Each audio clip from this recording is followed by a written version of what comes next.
Good morning, everyone. We're going to take a second here and just make sure we can be heard in the Zoom webinar. Matthew, by chance, are you there? Yes, we're hearing you loud and clear in webinar. Thank you, Sam. Terrific. Thank you so much. And Chair, we are ready to begin on time.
All right. Good morning. Is it on? Oh, there we go. Okay. Good morning and welcome to our April 4th Board of Supervisors meeting for the County of Lake. We're going to call the meeting to order. And I'm wondering if anyone has a moment of silence. Yeah, we did have yes, in South County, we did have a fatality last week. Just want to give condolences to the family, local residents for many years, so just want to have a moment of silence. Okay.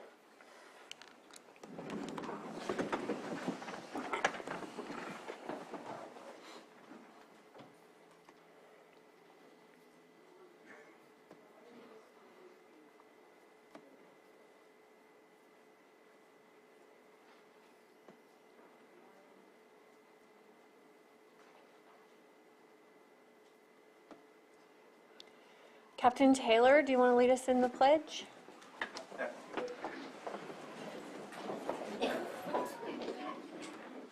I pledge allegiance to the flag of the United States of America and to the republic for which it stands, one nation, under God, indivisible, with liberty and justice for all.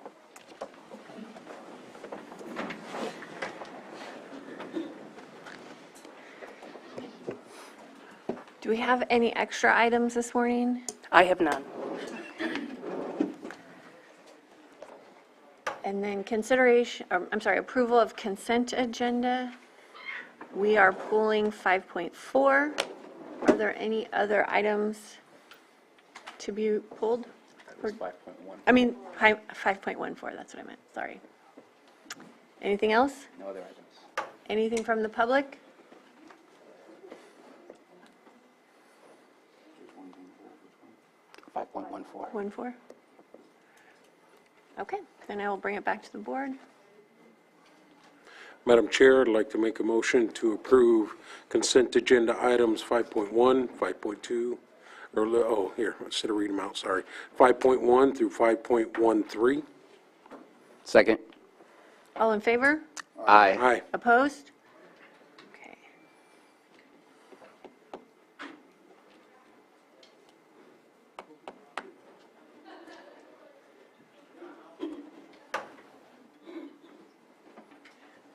Is she here?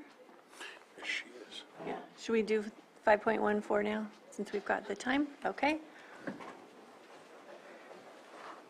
5.14, sitting as the Board of Housing Commissioners, approve Lake County Housing Commission Housing Choice Voucher Program Administrative Plan for 2023 and signing of the annual Civil Rights Certification, HUD Form HUD 50077-CR.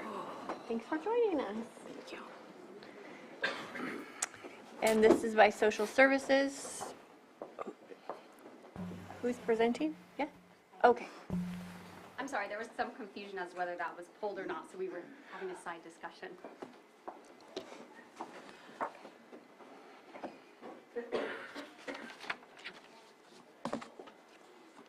Good morning, Board. My name is Lisa Faracco. I'm the Program Manager for Housing at the Department of Social Services, the agency that oversees the Public Housing Authority for Lake County. I'm joined by Teresa Wold, our Housing Program Coordinator. Today, we are seeking approval from your board, sitting as the Board of Housing Commissioners, for the 2023 Administrative Plan. This plan is the policy and procedure manual for the housing programs we oversee. Each year, this admin plan is updated with revisions specified by HUD, plus any programmatic changes needed at the local level. Every year, we follow the same process. We properly notice and then hold a public hearing to go over any proposed changes to the admin plan. This year, the meeting was held on March 13th, 2023. Attendees at the public hearing included a member of the Resident Advisory Board and Lake County Housing Commission staff. During the meeting, staff gave a presentation detailing the proposed changes from the 2022 admin plan to the 2023 admin plan.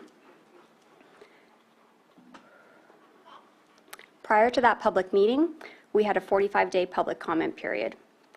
The proposed plan was posted, all 500-some pages of it, and it was available for any member of the public who wished to read it and provide comments or recommendations. The Housing Commission received no comments regarding the proposed plan. As there were no changes proposed during the public comment period or during the public hearing, the proposed plan was approved to be submitted to your board and to HUD as written. Additionally, the Public Housing Authority is requesting that the chair of the Board of Housing Commissioners sign our annual Civil Rights Certification form. This form is required by HUD and is basically a statement verifying that we will perform our duties as required by HUD. I included in the packet submitted to your board a list of changes made to the annual admin plan. There were many required changes this year. They were described in detail during our public hearing. If any board members have questions, Teresa and I are happy to answer them. Great, thank you. Any questions or comments from the board? Any from the public? I'm not seeing any. Okay, we'll bring it back to the board.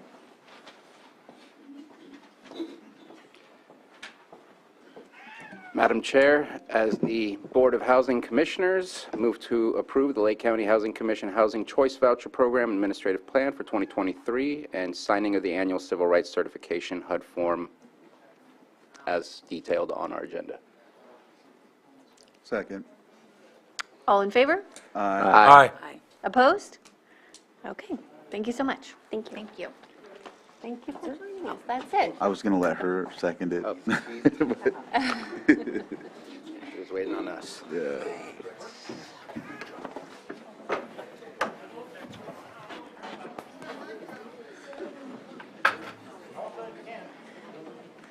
All right, 9:06 a.m. public input. Do we have anyone from the public in the chambers?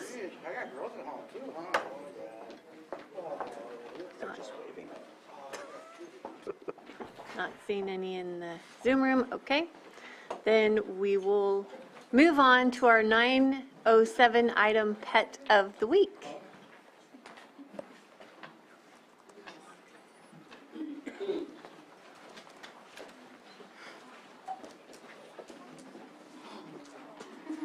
Good morning. My name is Officer Downhour. I'm with Lake County Animal Care and Control. With me this morning is Officer Egan and Poe. Currently, Poe is residing in Kennel 26 at our shelter. He is an 8-year-old boxer mix and absolutely loves and gets along with everybody. He is also already neutered, so his adoption costs will be a little bit lower. He is one of our longer-term residents. He's been with us since January, and we're really hoping to get him into a forever home. If anybody has any questions or would like to come and meet Poe, we're located at 4949 Hellbush Drive here in Lakeport, right behind the county jail. Or if you just want to go ahead and give us a call, 707-263-0278. Thank you. I know, you're a good boy. Okay. Not done. Can I say bye? Hang on.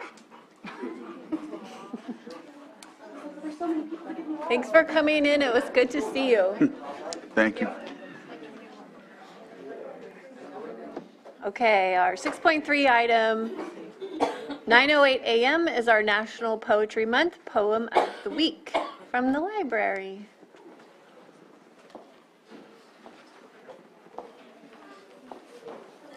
Good morning. I have to make note that the pet of the week's name is Poe. I'm assuming after Edgar Allan Poe. So I'll be coming by each week this month to read a poem in honor of National Poetry Month. I believe we have the proclamation later on the agenda. So I thought I'd give an easy introduction to poetry. This is not one of my own poems, but by Billy Collins. This is Introduction to Poetry. Sure. Can we just get your name first for the record? Oh, and I'm the Lake County Poet Laureate, Georgina Marie Guardado. Thank you. Introduction to Poetry by Billy Collins. I ask them to take a poem and hold it up to the light like a color slide, or press an ear against its hive. I say, drop a mouse into a poem and watch him probe his way out, or walk inside the poem's room and feel the walls for a light switch. I want them to water ski across the surface of a poem, waving at the author's name on the shore. But all they want to do is tie the poem to a chair with rope and torture a confession out of it. They begin beating it with a hose to find out what it really means. Thank you. Thank you. Do we have any public comment on our poem?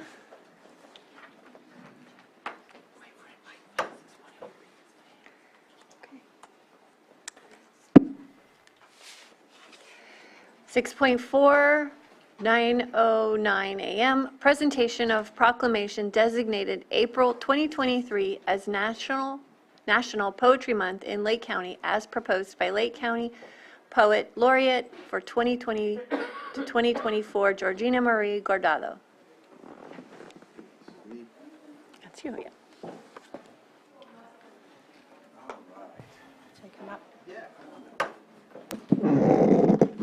I'm glad to be reading this with you.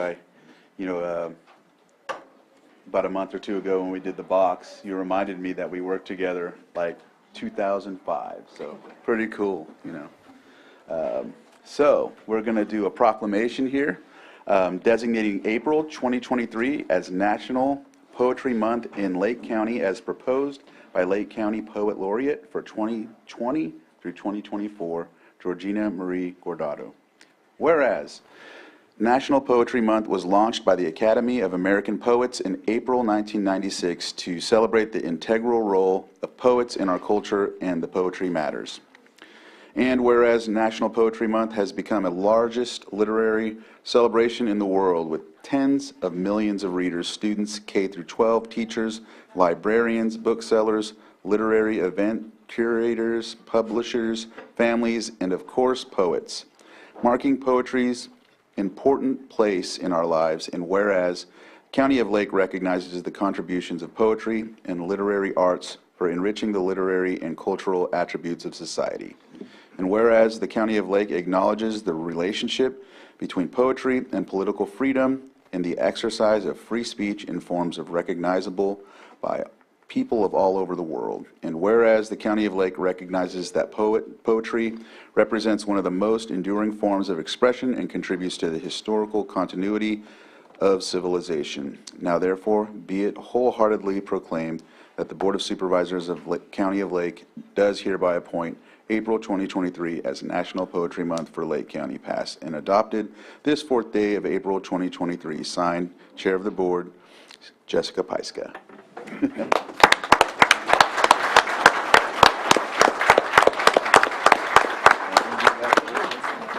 you like to say anything? So I'll just say quickly that I've been the Poet Laureate since 2020, right when the pandemic hit. It's been an interesting few years. This is my final year as Poet Laureate. So thank you to the Board of Supervisors for continuously promoting and supporting poetry. Thank you.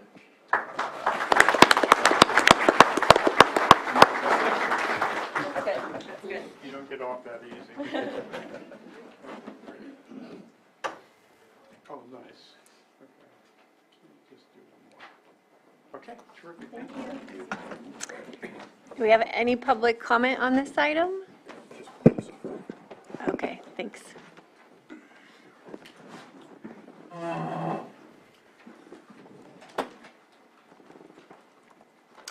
Our 6.5 item, 9:10 a.m., presentation of proclamation designating the week of April 3rd through the 9th, 2023 as National Public Health Week. We have people coming up. You can go down there. Do we We have have any anyone from public health public? people here that want to come up and be celebrated, so I don't just sit here reading this big, long proclamation all by myself? Some coming up. There we go.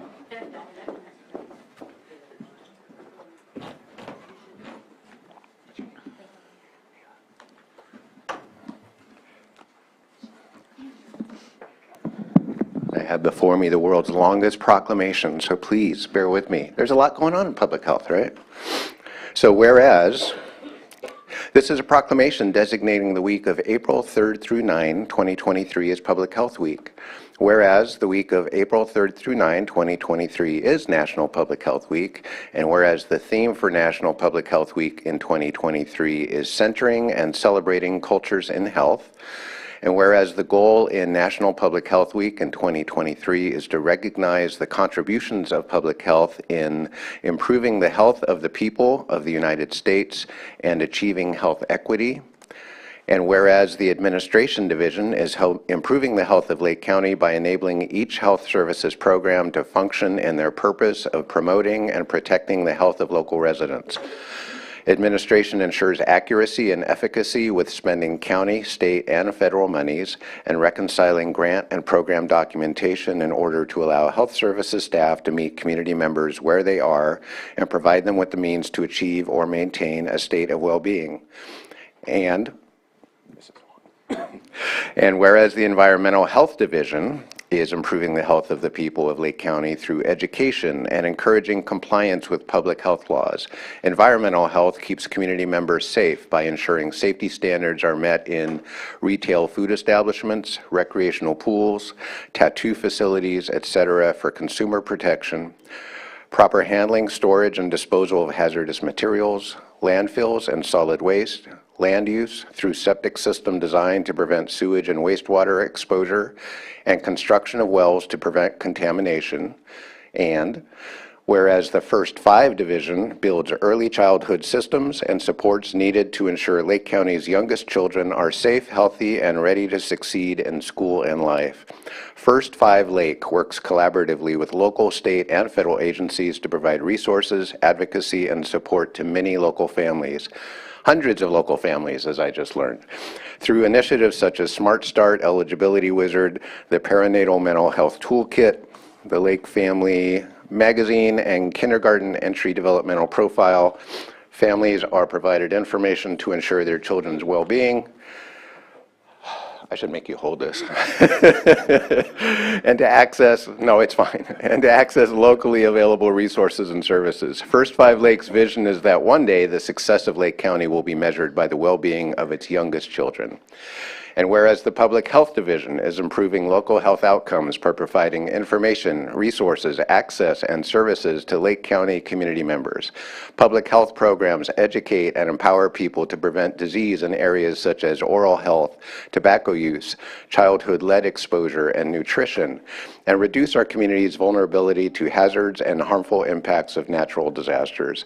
Public health clinical programs focus on investigating communicable diseases, supporting mothers and babies, responding to emergencies and disasters, and providing leadership to assure that all members of our community are heard and able to meet their needs. And Whereas the Veterans Service Office of Public Health is improving the health of local U.S. Armed Forces veterans and their families by actively pursuing their rights to receive benefits.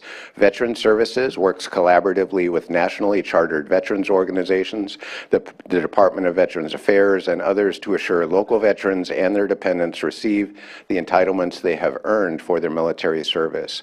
The Veterans Office has worked tirelessly to provide thousands of local families access to health benefits and has helped veterans across the world access millions of dollars in retroactive benefits.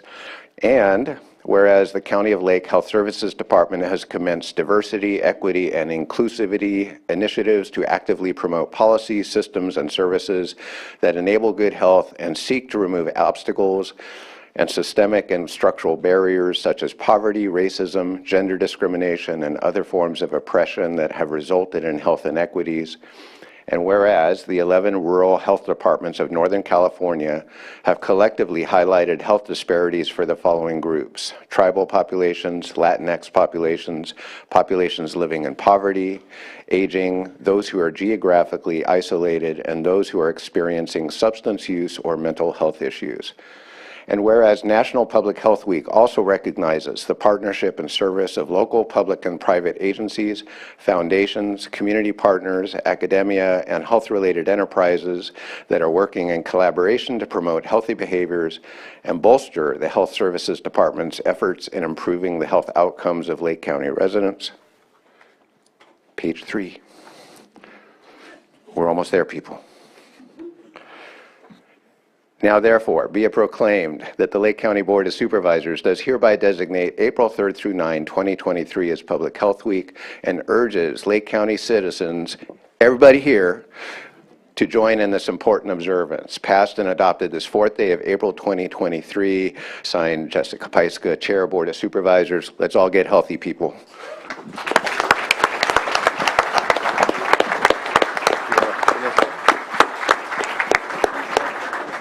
Thank you. I apologize for the length of the proclamation. I did write it, so I did. But I just wanted to highlight every division that we have in Lake County Health Services. And so, sorry, I timed myself for my talk. It's 2 minutes. It's really short, I swear. I'm Layla Romero. I am Lake County's Health Equity Program Coordinator. And I want to thank you all for joining us in acknowledging and celebrating our department's hard work and commitment to our county's health. I'd also like to take this opportunity to thank all the agencies, organizations, and individuals who work with us as our partners and stakeholders. Public health is so much bigger than just our department. As you heard, we have a very big department, and each division works collaboratively. Take the social determinants of health. They're the factors in our environment that affect health and quality of life, and the 5 domains are economic stability, education access and quality, healthcare access and quality, neighborhood and built environment, and social and community context. Looking at this bigger picture, it's almost hard to find someone who isn't contributing to Lake County's health. Folks in the schools, working on sidewalks and water, and organizing and attending public events all around the county are all part of it. So to everyone in Lake County working towards our community's health, even if they don't know it, thank you, and this week is for you too. As you heard in the proclamation, in public health work nationwide, health equity has become a priority. Health equity strives for every person to have the opportunities and resources they need to attain their highest level of health. This means acknowledging the health disparities in our community and the systems that create them, as well as listening to the affected populations as how we can support taking down barriers. So I invite everyone to join Health Services Department in re-examining ourselves and our systems and committing to achieving health equity. Thank you. Thank you. Your time.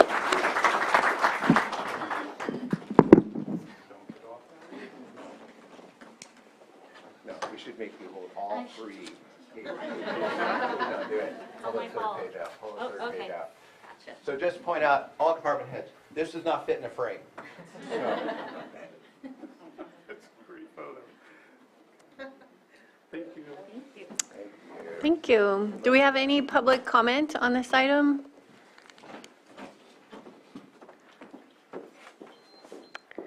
Okay, thank you so much.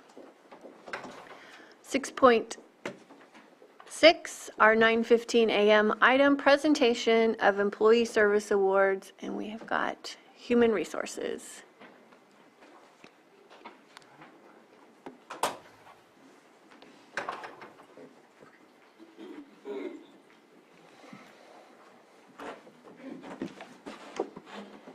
Good morning, everybody. Pam Samek, Director of Human Resources, and I have Cherish with me, who helps create the presentation, all of the service awards, and puts this all together for us. So twice a year, we like to come together to honor everybody who has hit 5, 10, 15, and increments of 5 years of service. We will have the department heads or designee come up and read the names of those we are celebrating this year. We thank you all for your contribution and your service to the county. First, we have admin.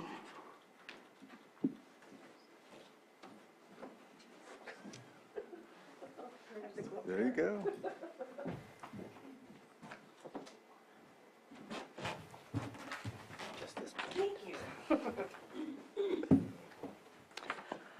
So the first person, oh, there he is.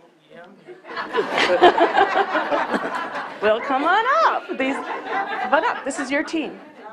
Come on up. Sorry, everybody. Don't take that. So first up, Christine Hutt, Admin Analyst 1, 5 years.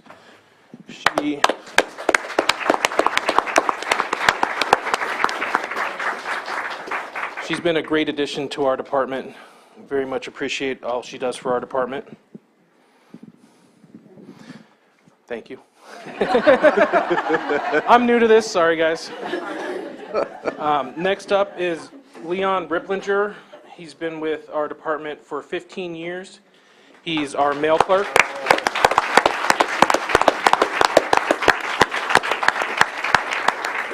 And I do want to say thank you to Leon, considering ever since he started, we've had a lot less problems within our mail distribution in the courthouse.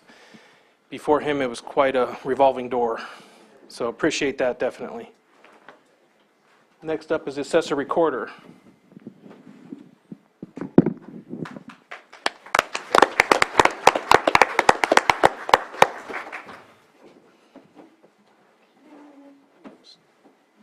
Apparently, they're not participating, so back to you, Stephen. Really?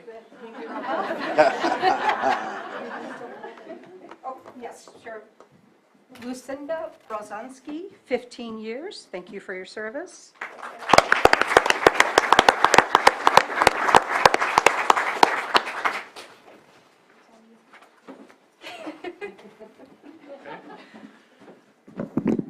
Apparently I might be up here a lot today. So as the interim behavioral health director, I have the pleasure to introduce Irvin Collins, behavioral health clinician, 5 years.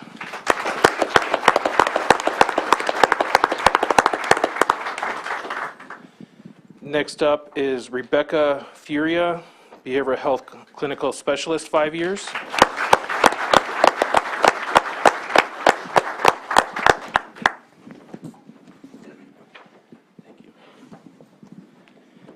And then there's Brian Pearson, mental health case manager, 5 years.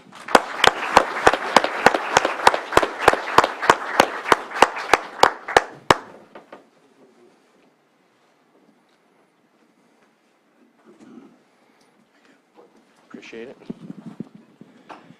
And then Shauna, Theodoru, behavioral health clinical specialist, 5 years.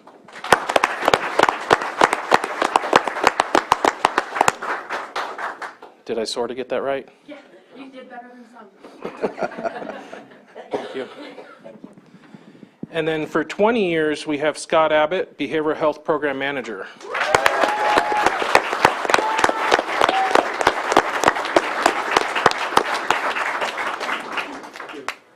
Appreciate it, Scott. Sure. I did have something to say, but it's at my desk, so I apologize. I had to run in real quick. I didn't do it. Next is child support.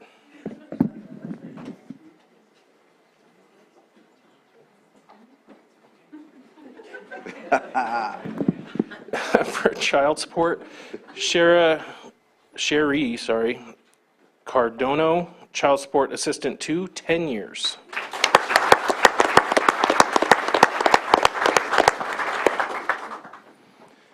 And then community development is next.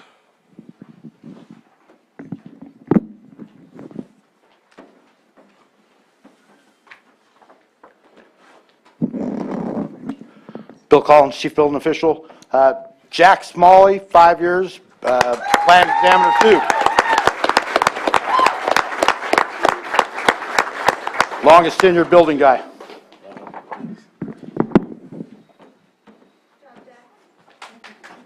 Next, we have District Attorney.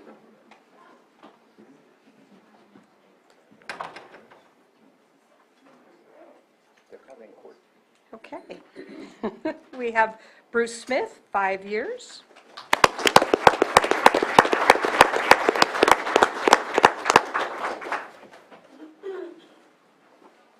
Jamie Nunn, 10 years.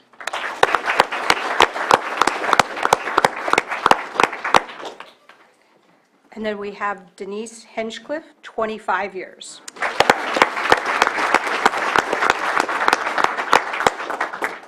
Next department is probation.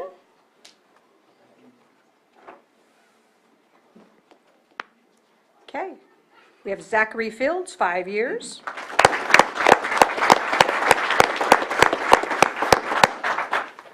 Next up, we have public health.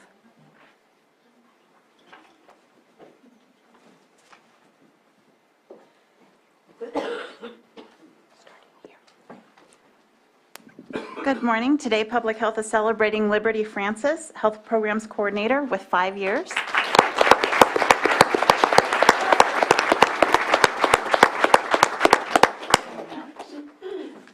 And Crystal Williams, Staff Services Analyst 2 with 10 years.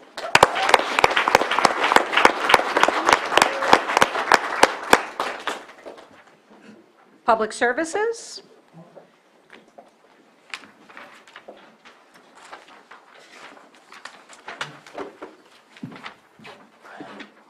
All right. So I'll call him out. Aaron Bantrall, Facilities Maintenance Technician, 5 years.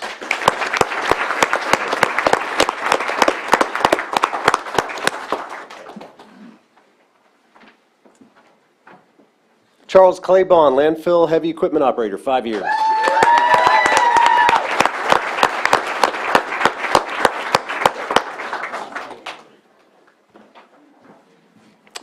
Beverly, or Bev Dodgen, Waymaster, 5 years, Bev.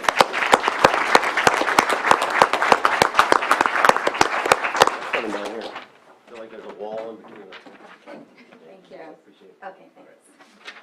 Let's see. Okay, Celia Hoberg, Staff Services Specialist, 5 years.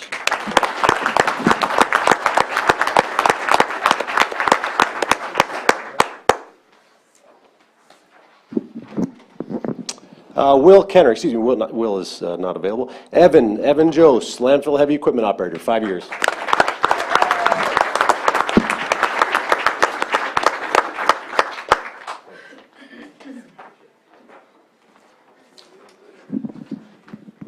And it probably says Jesse, but Clark Maccabee, Museum Curator, 5 years.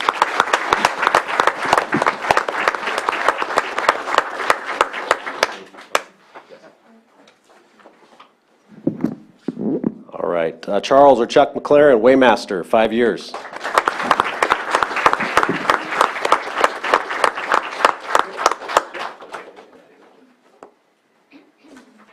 All right, and 20 years, Chris Bird, Landfill Manager. Thank you. Chris.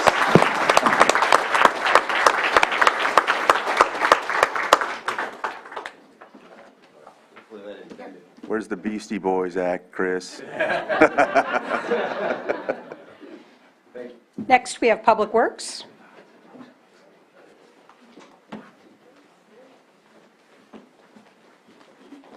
There's a cheat sheet. Yes. Should be big enough to read without glasses.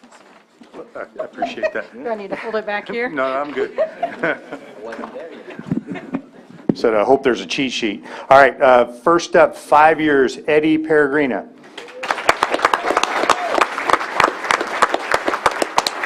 Eddie is a Public Works lead worker with us in Upper Lake Yard. Thank you.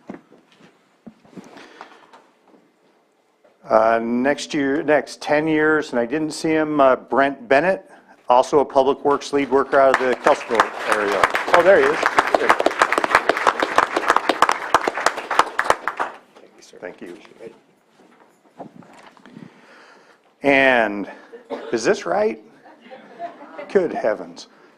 35 years of service. Lori Price, Staff Service Analyst.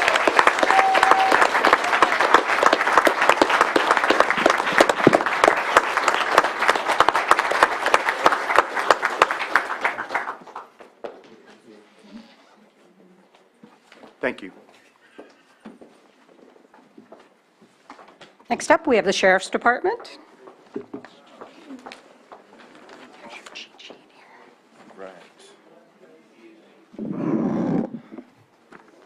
For the Sheriff's Office, we would like to thank employees, many of who could not be here today, but Josh Morris, Deputy Sheriff Corrections 2 for 5 years.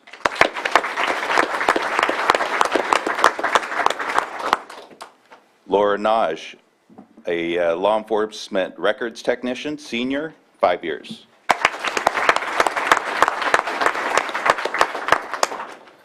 Daniel Pimento, Deputy Sheriff 2, Corrections, 5 years.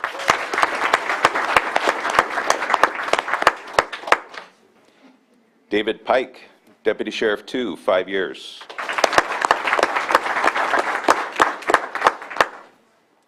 Anton Skylarov, Deputy Sheriff 2, 5 years.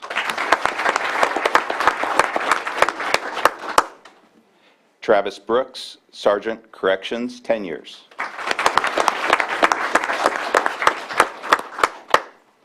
Marco Stellatori, Deputy Sheriff 2, 10 years.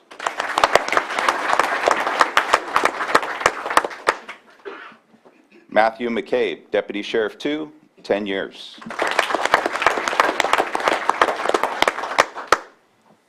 Milton Ryan, Deputy Sheriff 2, 10 years.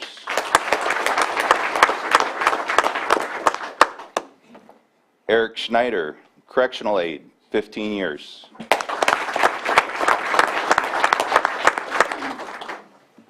Jose Zapata, Deputy Sheriff 2, 15 years.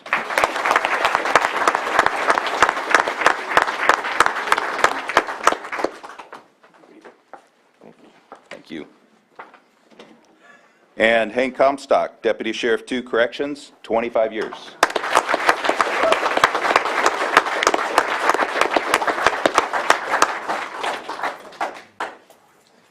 Thank you. And last but not least, Norm Taylor, 10 years.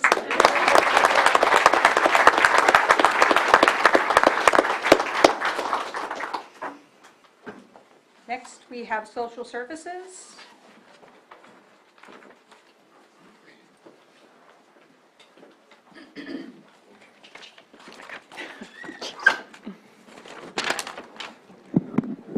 Good morning, Crystal Marketan, Department of Social Services.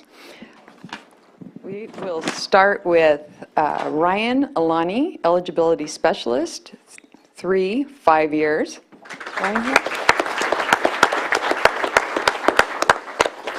Jennifer Blaha, Public Authority Specialist, 5 years. Amber Davis, Deputy Social Services Director, Child Welfare, 5 years.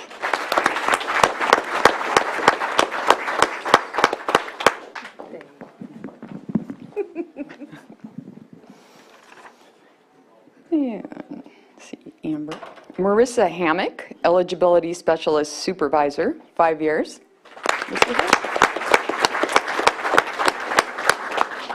Jennifer Powell, Eligibility Specialist 2, 5 years. Lynette Terry, Staff Services Specialist, 5 years.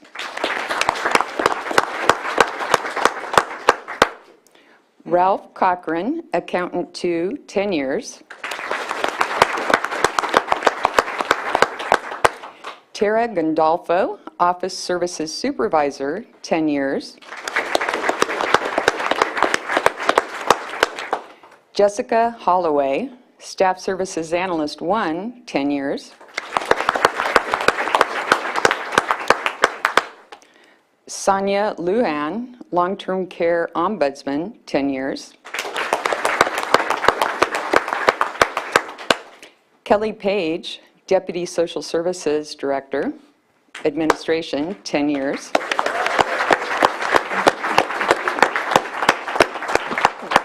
Thank you.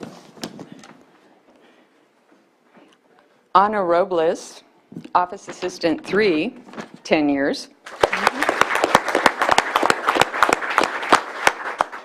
Angela Curry, Social Worker Supervisor 2, Child Welfare, 20 years.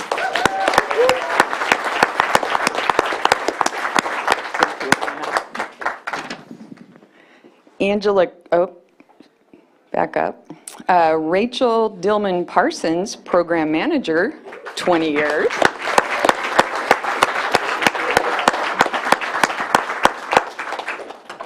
Kirsten Torres, Eligibility Specialist 3, 20 years. And last but certainly not least, Michelle Dibble, Deputy Social Services Director, 25 years.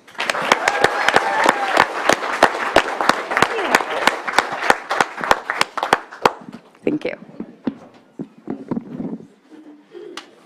Next, we have special districts.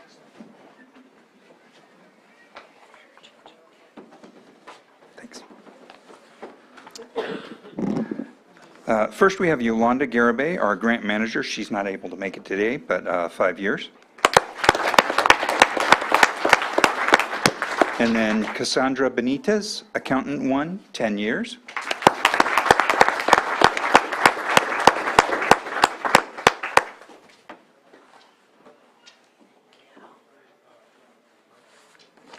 And also out today, Stephen Phillips, our Utility Systems Compliance Coordinator at 20 years.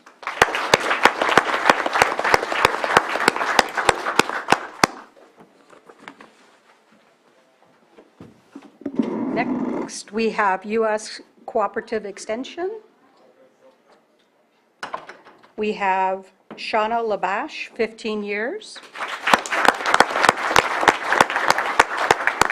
And next, for the department heads, Jessica, would you like to present with us?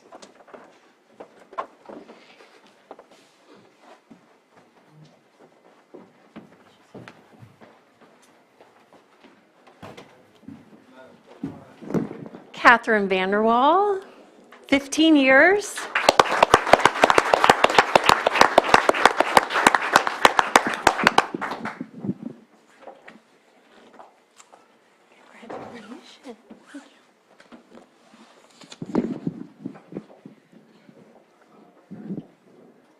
Where's our sheriff today? He's not here. Okay, Sheriff Howe, our sheriff coroner, 30 years.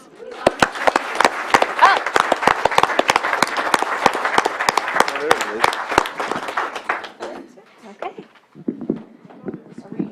He's on Zoom. Oh, he's with us. Congratulations, Sheriff. Thank you so much. Thank you. I appreciate the acknowledgement.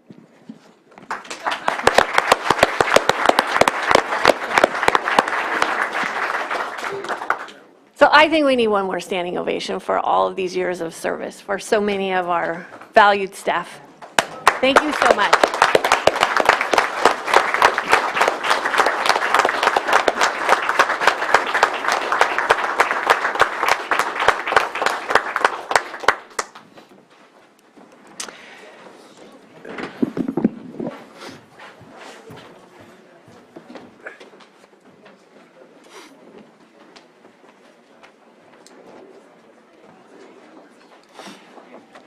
Thank you all for coming in today, even those in here to support. We have an incredibly committed staff. We can provide the work and services that we do because of all of you out there. So thank you so much for the years of commitment Anything else from the board? Not much I can add to that other than thank you for everything that you do. Really appreciate it. And I learn more about you guys as I see the names and the people, the connections. So appreciate seeing that. Just shout out to my social services peeps. I see you. Good to see you. All right. Okay, anything from the public? Just one final comment. Thank you very much for all that you do. I've said it multiple times. We get to sit up here on the diocese, but you folks do all the hard work to take care of our constituents. So I just want to say thank you very much. Thank you from the admin all the way down. So I greatly appreciate it. Thank you.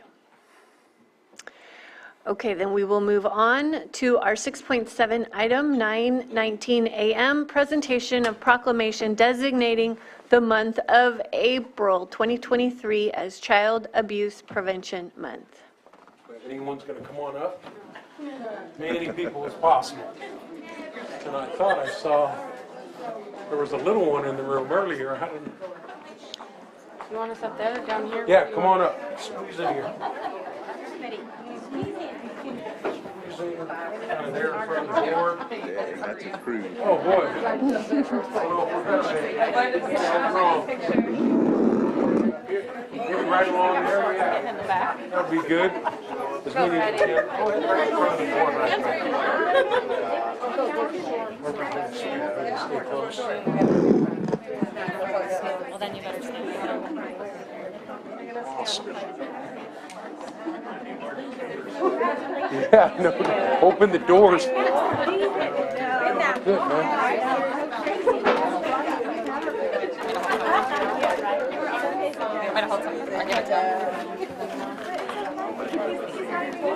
All right, okay, yeah, we're good, we're good. You're perfect, right there. You're right in the camera's right on you. There you go. Thank you. Thank you. All right, well, what a great representation, obviously, for this proclamation. And so I'm going to go ahead and read the proclamation. Board of Supervisors, County of Lake, State of California proclamation designating the month of April 2023 as Child Abuse Prevention Month. Whereas over 3.6 million children are reported abused and neglected in the United States each year, and it's estimated that over 1,750 children died from abuse and neglect in a single year. And whereas child abuse prevention is a community problem, all citizens should become more aware of the effects of child abuse and its prevention.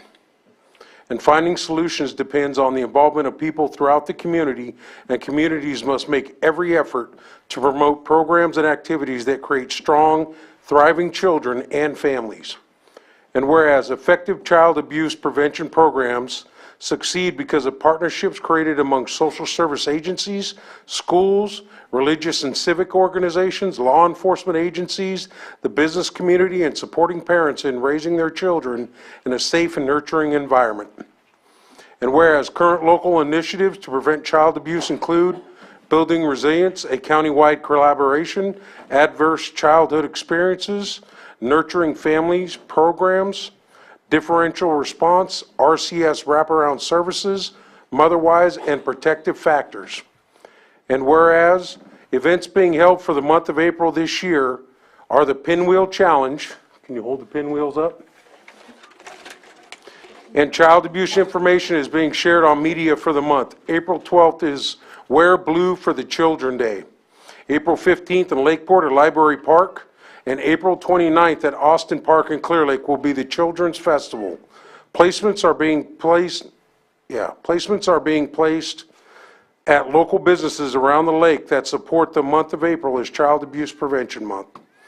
Now therefore, the Lake County Board of Supervisors does hereby proclaim April 2023 as Child Abuse Prevention Month in Lake County and calls upon its residents, community agencies, religious organizations, medical facilities, and businesses to increase their participation in our efforts to prevent child abuse, thereby strengthening the community in which we live.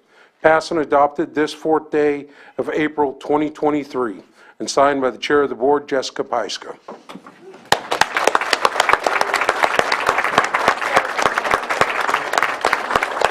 I'll hold on to this. Who's going to talk? You want me to go first? Okay.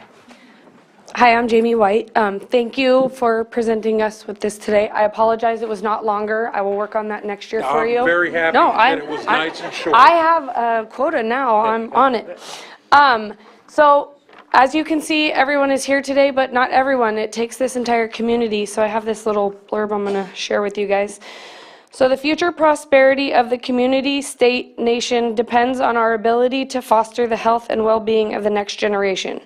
Innovative states and communities have been able to design high-quality programs to reduce and prevent child abuse and neglect. These programs have created significant long-term improvements for children and are the kind of innovations that we need. We now know that basic architect of human brain is constructed through an ongoing process that begins before birth and continues through adulthood. When we build a house, you go step by step, beginning with a strong foundation. Just like a house, a strong foundation in children's early years increases the probability of positive outcomes. So a weak foundation increases the odds of later difficulties. Some stress is inevitable in life, but children can experience positive stress, such as successfully meeting the challenge of learning a new skill. Children may also experience difficult situations such as a family move, a death of a loved one, or other challenging circumstances. When the stress is buffered through an environment of supportive relationships, as in all of us, the stress becomes tolerable and less damaging to the child's development. Experiencing a chronic stressful condition such as neglect or abuse is what scientists call toxic stress, and it can disrupt developing brain architecture. This can lead to lifelong difficulties in learning, memory, and self-regulation. And children who are exposed to serious early stress develop an exaggerating stress response that over time weakens their defense system against diseases such as heart disease and depression. Our community has a very strong foundation, which also includes the 5 protective factors that contribute to positively supporting these relationships and disciplining the toxic stress. So by supporting our events that take place in April, not just April, but the year round, as in proclamations like today, the flag raising ceremony that we have on April 28th at the Sheriff's Department, the Pinwheel Challenge, which in case you are not a part of, this has gotten big, guys, so we're going to need everyone's participation. And if you create a pinwheel garden, whatever it is that you do with those pinwheels, please hashtag Resilient Lake County and send those photos in, because we have prizes and we have trophies and we have amazing stuff for this very, what do you call it?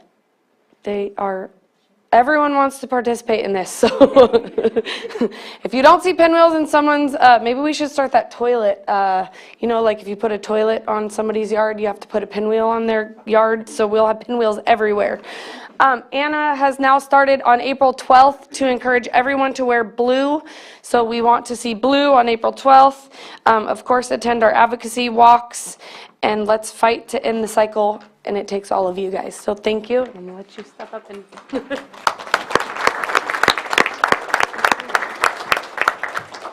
Going to kind of speak sideways so we can look at everybody at the same time. I'm Kim Costa. I am one of 2 program managers with Lake County Child Welfare Protective Services. And I'm Mary Pagan, here to support Kim today. The other program manager. The other program manager. We just wanted to say a little something about child welfare services. Lake County Child Welfare partners with local tribes, public agencies, schools, community-based organizations, and law enforcement to protect children at the highest risk of abuse and neglect, and to intervene when needed to ensure that children do not remain in harmful situations.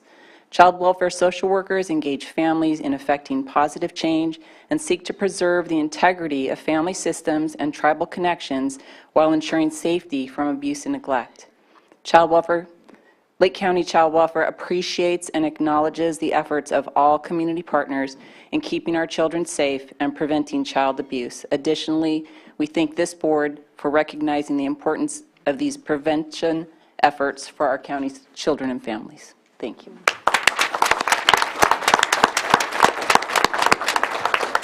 Anyone else?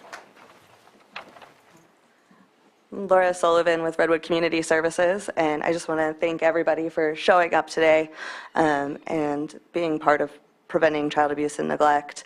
It takes a village, it takes our entire community to break the cycle, to create change, and to prevent child abuse. We're happy to be part of that change, and just thank you to each of you. Thank you for doing your part to stand up for our children.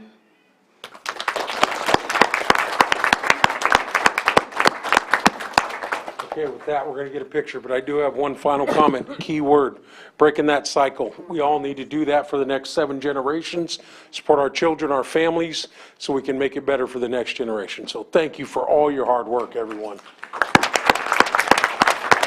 And we're going to get a photo.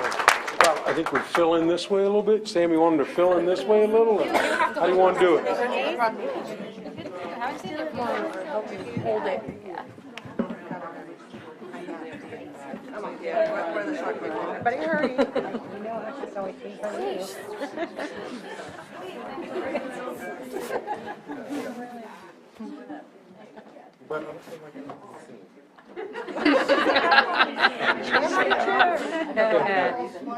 Do this. All right. Don't move, don't move. I'll just put it. We got it. Thank you very much. Thank you.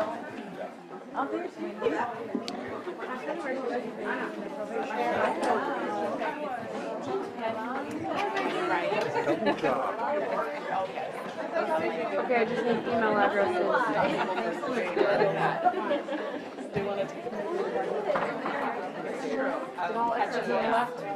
I forgot my phone. It works on phone. It does. Yeah, I love it. On your yeah, I pay for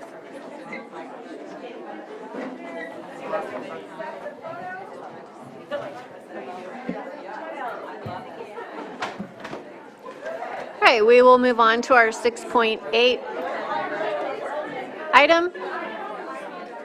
Our 9:20 a.m. item, presentation by the Child Care Planning and Development Committee. Good morning. Hopefully this is not too, okay, can you guys hear me okay? Good morning. My name is Angela Cuellar Marroquin. I am the Child Care Planning Council and our Lake County Quality Counts Program Director at the Lake County Office of Ed. As you may know, our Child Care Planning Council is approved by you, the Board of Supervisors, and I'm here just to give you a little bit of an update of all the work that we do, including the work I do with the Children's Council as well. Our biggest work right now is we are working on our master plan goals, which include our promoting availability and accessibility of quality childcare, early education, and support services throughout Lake County. We're promoting quality and supporting resources for improving the quality childcare and early education available in Lake County, and promoting the importance of the childcare and early education industry throughout our county. We are currently getting ready for our 15th annual Early Educators Award Dinner. We host this to honor our early educators and to appreciate all the hard work that goes into working with our county's youngest population, which is the 0 to 5-year-olds. We gather sponsorships from local businesses to host this every year. And we have a really good support system, so we're able to do this every year, and we do a whole nomination project to gather all those people.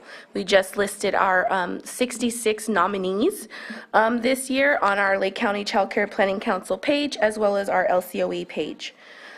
We also host a variety of professional development opportunities for our early educators, so we're tasked with making sure that we're providing as many protective factor trainings, trauma-informed care, social and emotional learning, math, music, everything that goes into providing quality high childcare. And that includes from the infants to preschools, TK, and kindergarten teachers as well. We host once, sometimes twice a year. We do a bigger conference where we bring in keynote speakers from sometimes anywhere from Texas to Tennessee. I bring different providers or keynote speakers that come and speak to our early educators. And usually we get about 100 to 120 teachers, providers at those conferences, which is pretty big for us. We also get people from neighboring counties because we open it up to our region, which is from Del Norte all the way to Marin County. We also currently have the grant from First Five Lake for Lake Bloom, and we just started the Lake Bloom en Español page for our programs to make sure that all of our communities are being reached. So we have been printing out, if you haven't seen it yet. For the last few years, we've been printing the Bloom into Kindergarten book and, of course, our Bloom into Kindergarten book in Español. So we have it in both languages. And this is a strategies book for parents to get their children ready for kindergarten. We have been spreading this book out now for about 5 years. Every year we kind of update it with anything new and pertinent for parents to learn on what they need to do to get their children ready for kindergarten. It's a big Facebook page, and we push milestones, developmental areas for children to continue to grow and bloom so that we are not missing anyone. We are currently running our local quality counts program through a different grants given by the state as well as First Five California. We support our participants in achieving their quality improvement goals to better serve children 0 to 5 years old. Just by participating in this program, they are committing to providing quality care. We currently have 68 of our early education programs participating, and this includes center-based preschools, Head Starts, family child care providers, and the Family Friend and Neighbors program, which are people who are watching other people's children and their family, friends, or neighbors. But they are also participating to provide quality child care. We're trying to get away from that babysitting stigma of, we're just babysitters, but in fact, we're trying to make sure that everyone that is watching a child from 0 to 5 is in fact giving quality care. We provide the coaching support for these programs with the help of our local resource and referral agency, the NCO Rural and Communities Child Care. Our newest task is to share information with parents, teachers, and the community about California's Great Start Universal Pre-Kindergarten. So if you haven't heard yet, TK is now going to be accepting 4-year-olds. They are in a kind of a staggered start, but by 25-26, every 4-year-old will be eligible for TK, which is more of a full-day program, which will not cost anything to parents, as well as it gives full-day care for children 4 years and up. So now we're tasked on developing a work group that is going to plan to include all 3 and 4-year-olds now in our county are being reached and offered pre-kindergarten opportunities, which currently is not the case. It's still obviously a parent choice, but we want to make sure that parents understand and know where their children can get those services available to them. We also have there's a lot of information going out into the community about Universal Pre-Kindergarten. So if you don't know about it, please reach out to me. You can find me on the Lake County Child Care Planning Council on Facebook or on our Lake County Office of Education website. I want to thank you for your time, inviting me to share a little piece of the great work that the Child Care Planning Council is doing in our county. So, thank you. Thank you so much for the report. Questions? Do we have anything from the board? I should Supervisor know Green? this. I should know this. TK, transitional kindergarten? Yes, sorry. I should explain that. Yes, transitional kindergarten. And distinguished from pre-K. So preschool, TK and K? Yes. Preschool is usually 3 and 4s. TK will now be in a couple years 4s and early 5s, and then kindergarten will be the 5, 6. So it's moving along. So anything else? Anything else from the board? Supervisor Spatier? I'll just add to appreciate the work that Bloom is doing. I was there when we approved for the grant from First Five.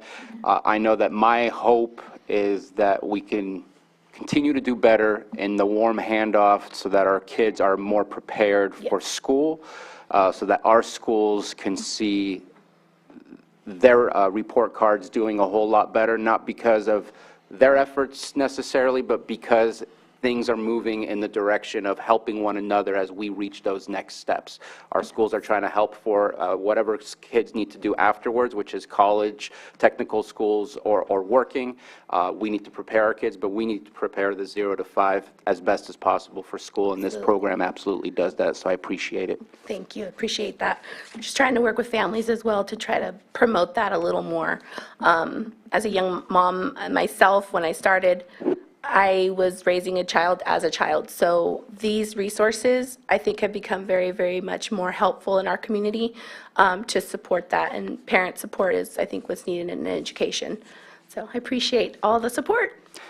There is one thing that I hope we continue talking about. I know First 5 will be continuing the discussion, and that's the 0 to 3, where daycare or preschool or other things, or preschool is not available, but our daycares took a huge hit during our COVID.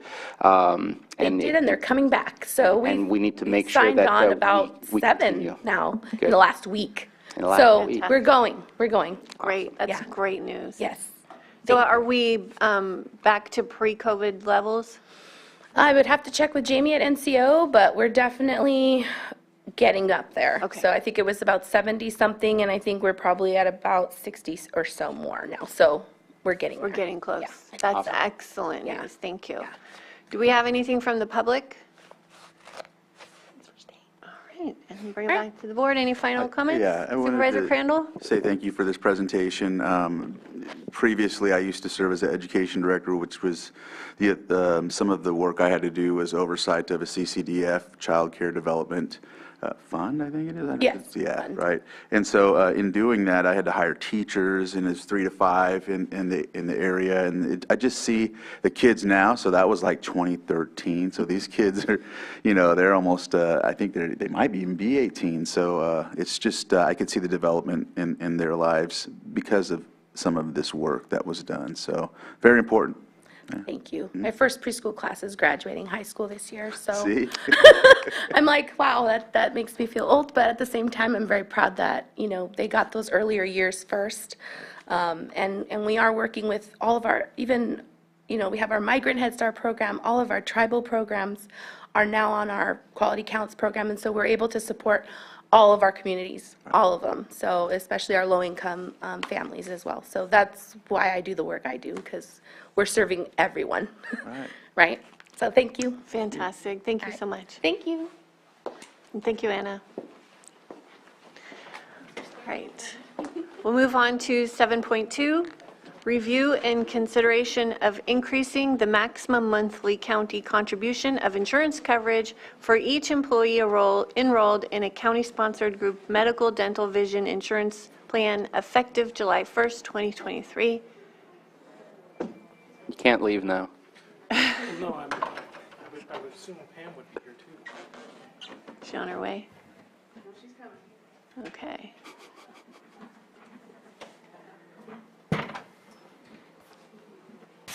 There she is. So fast. We are moving along today. Hmm?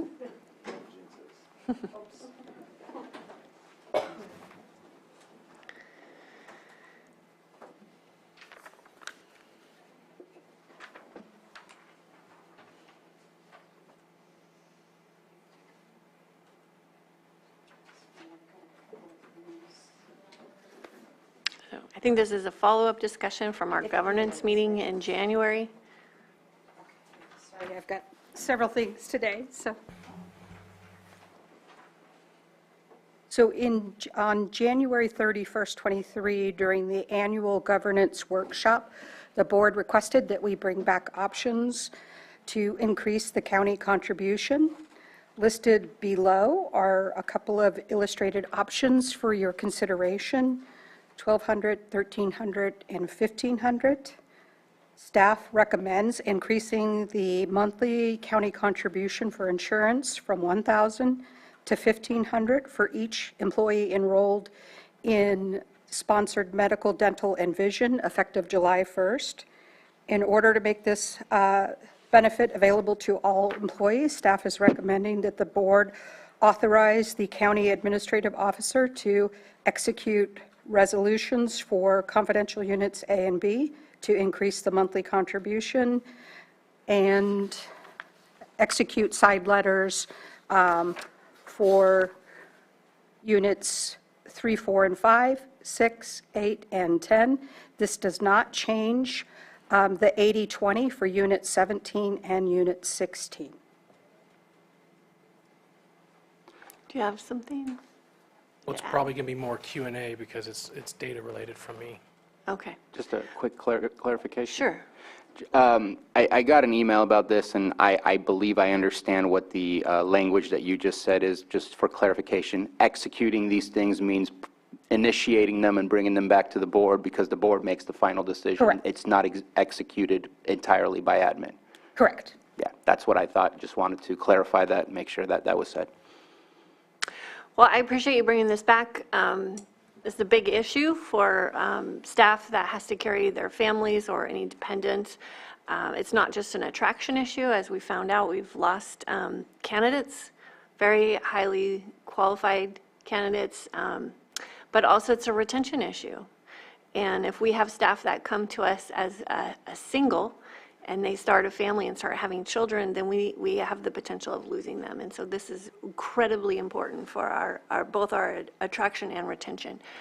Is there anything else from the board before I open it up? Supervisor I just wanted Crandall? to say, I'm glad this is taking place, and I just want to highlight how in Unit 6, we struggle with retainment and recruiting and things of that nature, and I just really am glad to see this coming forward. So, thank you. Supervisor Green? Yeah, thank you, and pardon my own ignorance, I never understood this when I wasn't here. So if we adjust this up for a single, basically the 1,000 or the 12 or the 13 will totally cover basically that. And if we go even all the way up to 1,500, it won't cover all of the additional expenses our employees with families incur, right? So I guess my only question is, a flat thing across employees, I guess, has to be the way it is. But depending on the size of the family, the actual benefit of this increase won't, well, it won't be equal. I mean, it'll be equal in terms of that, but I guess it's an equity question. So how do we benefit the people with large families in a way that is equivalent to a single or a family with just one child? Yeah, that's an excellent point, and hopefully we'll get to having that conversation at another time. Do you mind if I stick with this? Sorry. For example, like my family right now, I pay out of my pocket almost $1,800 a month for coverage for my family. That's with the $1,000 stipend. So going from $1,000 to $1,500 is going to be really helpful, but I do hope at some point we can look at having some kind of more equitable split, but that's not the conversation for today. The reason why that's not a conversation today is any kind of equity across all where it's like 80/20, 70/30 covered by the county would actually be negotiations, and that would be through our MOUs. And we don't, at this stage, wouldn't like to open up the MOUs. This adding from 1,000 to 1,200, 13, or 1,500 can be done as a side letter because it's an added benefit, not any real negotiations. The difference, so currently a single can be charged anywhere from $64 all the way down to $0, and a family is anywhere from $1,790 a month down to $1,223. So that's per month. And under the new plan, if we are selected by the board for $1,500, try to save that one, employee would be 0 across the board. Employee plus 1 would be a maximum of $623 a month, and on the bronze plan it would be $187 a month. And employee plus 2, which is the big families, would drop from $1,790 to $1,290, but so it would still be $1,290 a month, but it's far closer to where we can get, and if it's your board's wish, we can talk about that later for when negotiations happen for the next MOU. Supervisor Spatier? So no further presentation, just question and answers at this moment in time and public comment. Just kind of curious if there's more information before I start asking further questions or making comments. There's plenty of information. It's more of what information would you like? Okay. And I would say that while we don't have the information to have a discussion of anything different, I think we're talking about the benefits package and what's being offered and maybe directing for anything different. We may not be able to discuss it because we don't have the details, but I think that there's a lot of options on how to handle benefit packages when you go from county to county, that it's across the board, there's differences. It's not one way. On a personal level, we need to figure out how to do this. On a macro level, I'm highly concerned that we continue to add on our burden of expenses. I'm going to go back to our budget, where we talked about if our vacancies go down to potentially 0, I know it's not going to happen, but they're there, they're salaried, and we have money allocated for that, that in 3 years we would not be able to continue to afford to pay all of these people. Now we're going to add on top of that burden without having solved that potential 3-year cliff that we cannot have happen.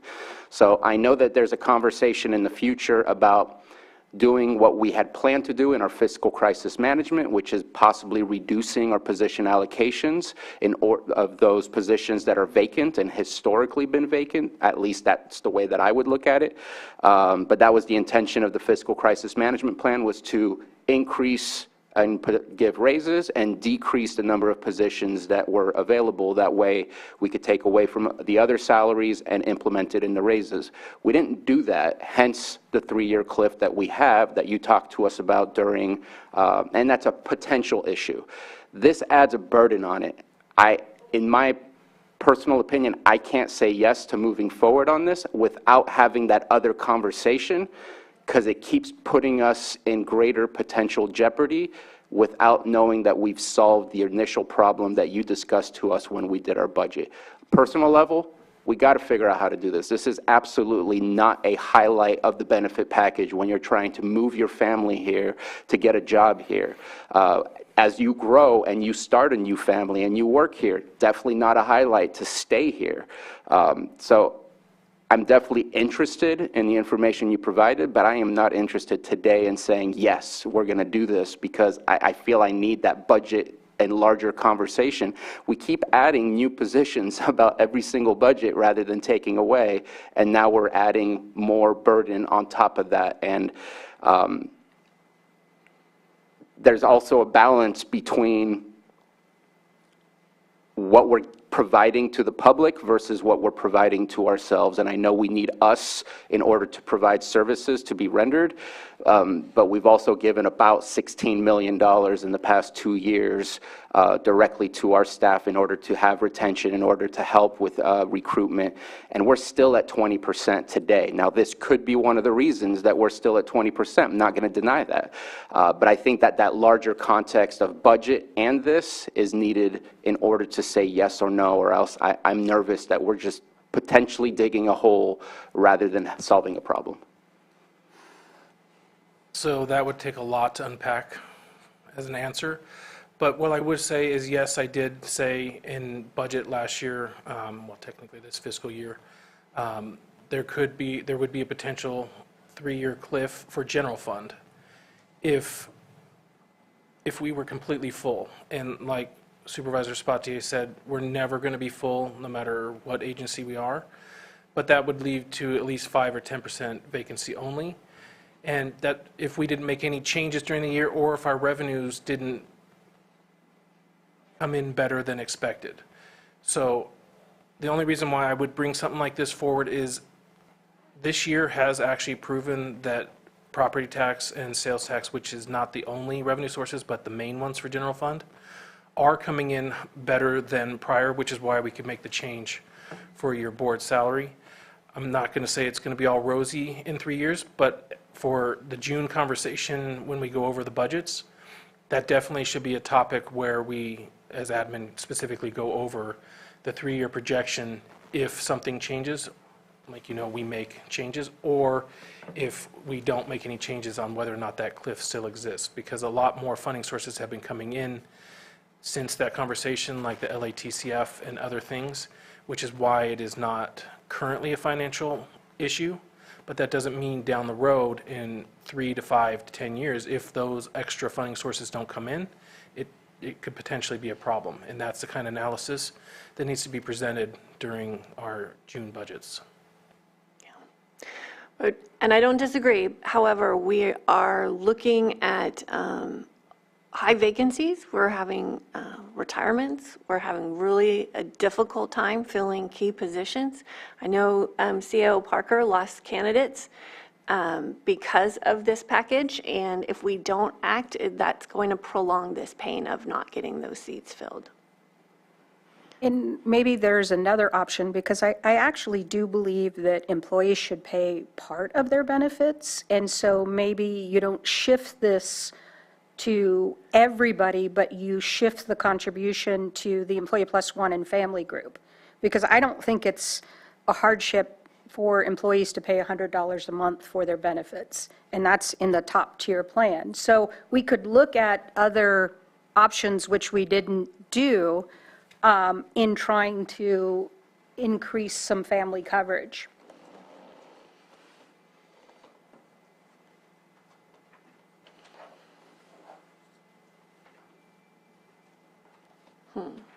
So let me tell you what the cost would be estimated for general fund.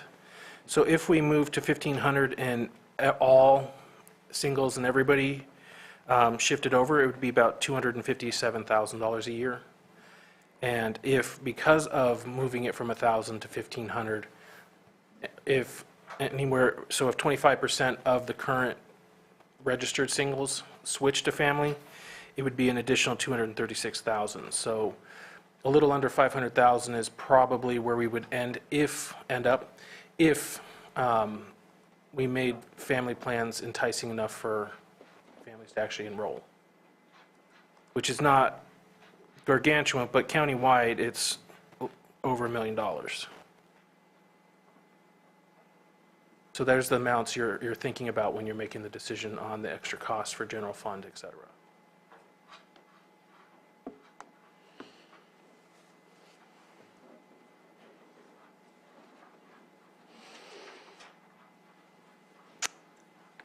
And since we're quiet, I'll say that the Oh, I'm sorry. county contribution as a whole is a little over $8.7 million a year for insurance as we stand now. Okay. So it's definitely an increase, but it's not massive in that world. Supervisor Crandall? Okay, well, I think Supervisor Simon had us up first. Go ahead, I'll go next. Okay, so for me, I hear you, Supervisor Sabatier. I look at the budget units, and for me, I do know that Lake County, corrections is the base of what we struggle with when it comes to the deputies, especially around the lake where we have, the hour and a half to 2 hours time frame. If this can fill those positions and get deputies on the street, yeah? I stop you there real quick? Yeah. DSA is already on the 80/20. The sheriffs? Yeah. I'm not talking about them, I'm talking about corrections. Corrections. Yes. And the reason I say that is because they're the base. Once they're filled, if we can entice people to stay or to come, this gives the sheriffs an opportunity to do their work. And, in essence, crime will be, lessened, which gives our businesses the opportunity and people the opportunity to prosper in that area. So I think this helps for something like that. I think also with the district attorney, it does the same thing because more cases can be done, I mean, it's just, for me, I think it's a move that needs to happen. And I would go further, but I mean, I think you get the gist of what I'm saying, so. Vice Chair Simon?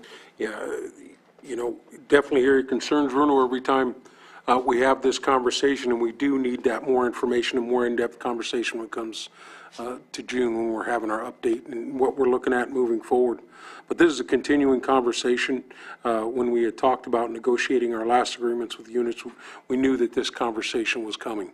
Retention is a big part of that. When we were having those conversations about getting raises for recruitment, bringing employees to fill staff, we also needed to really take into effect the retention part of this.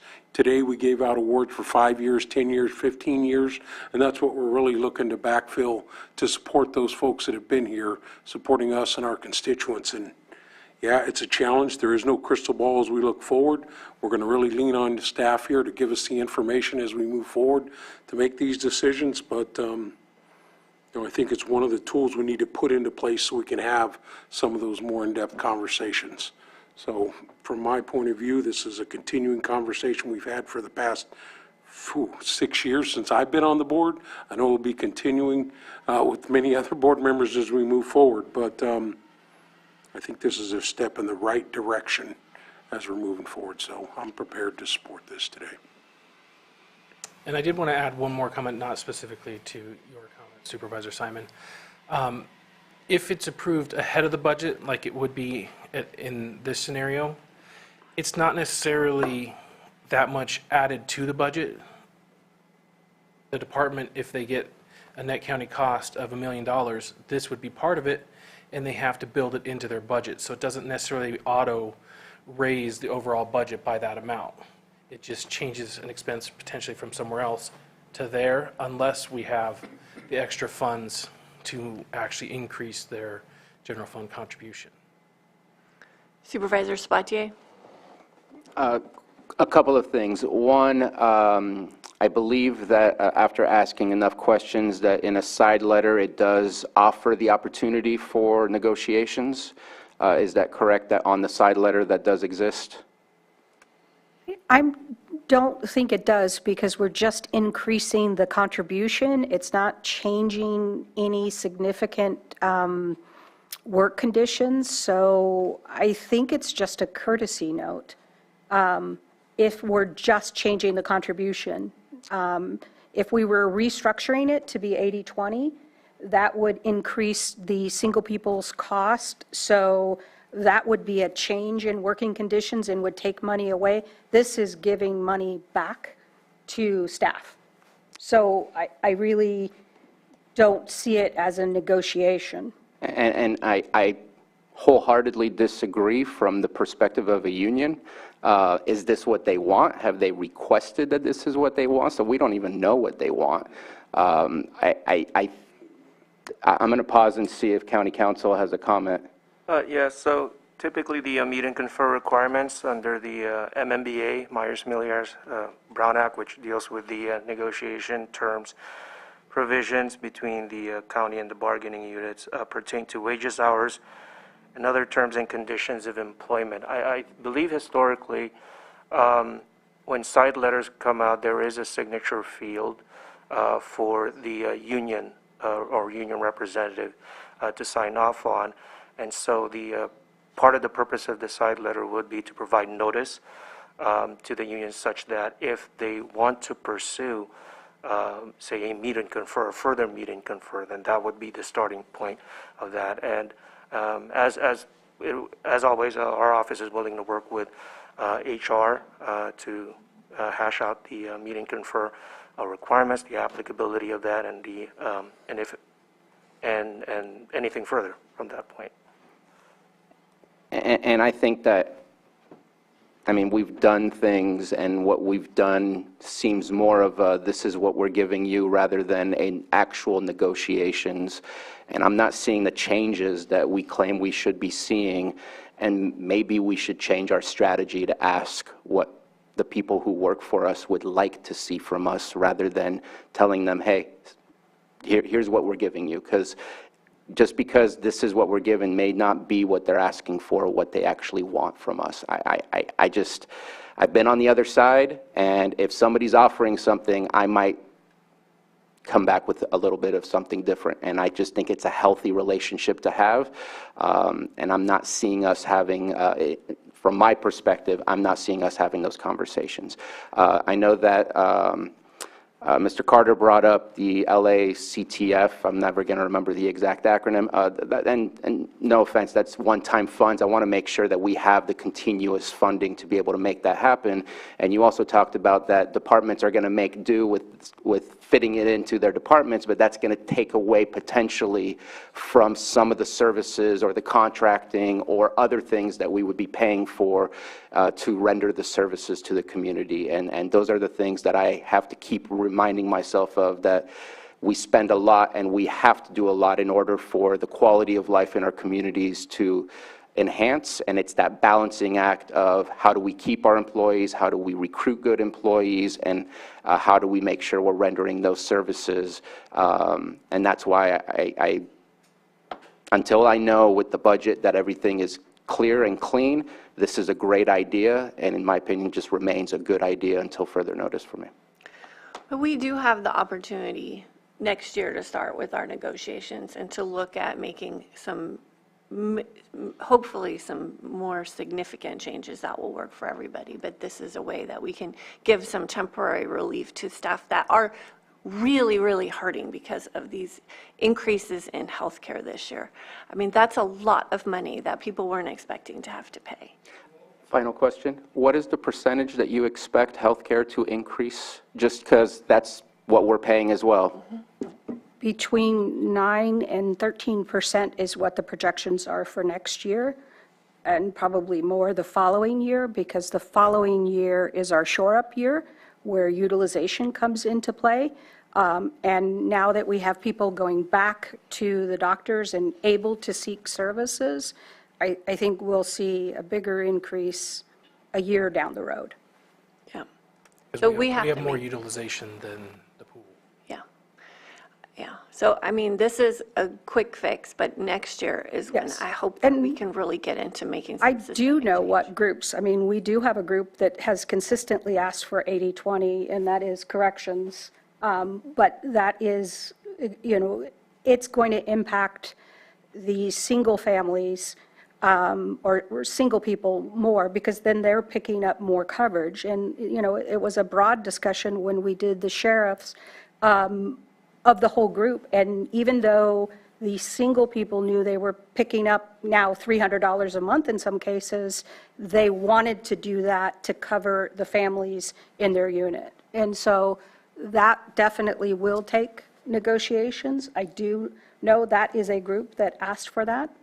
I'm not sure our other groups would go for that, but increasing the family or increasing the overall contribution helps those people that are that have their family. That's a $500 pay increase right back to their paycheck for those people who have to have their families on. Yeah, and you know, our job is to serve the community, but at some point you have to put the oxygen mask on yourself first, and you have to care for the staff that was in here today and make sure that their needs are being met, and not at the expense of other programs. That investment, in my mind, has to be there. Supervisor Green? Yeah, thank you.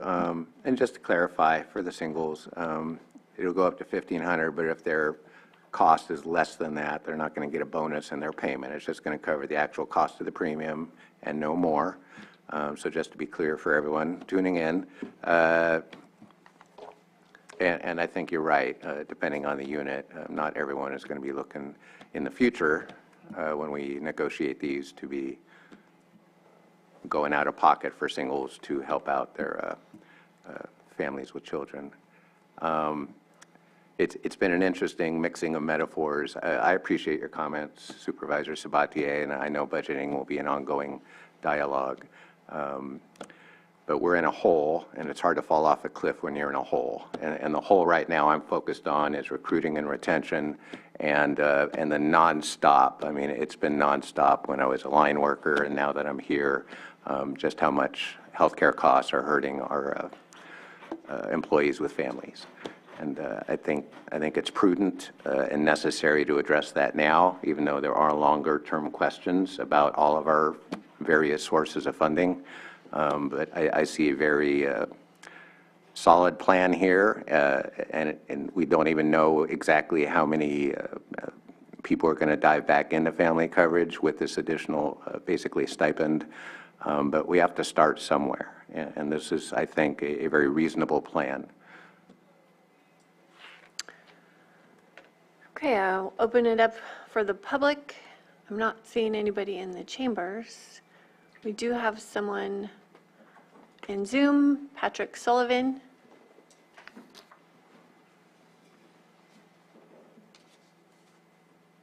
Good morning. Thank you for the opportunity to speak today. Patrick Sullivan, Treasurer Tax Collector.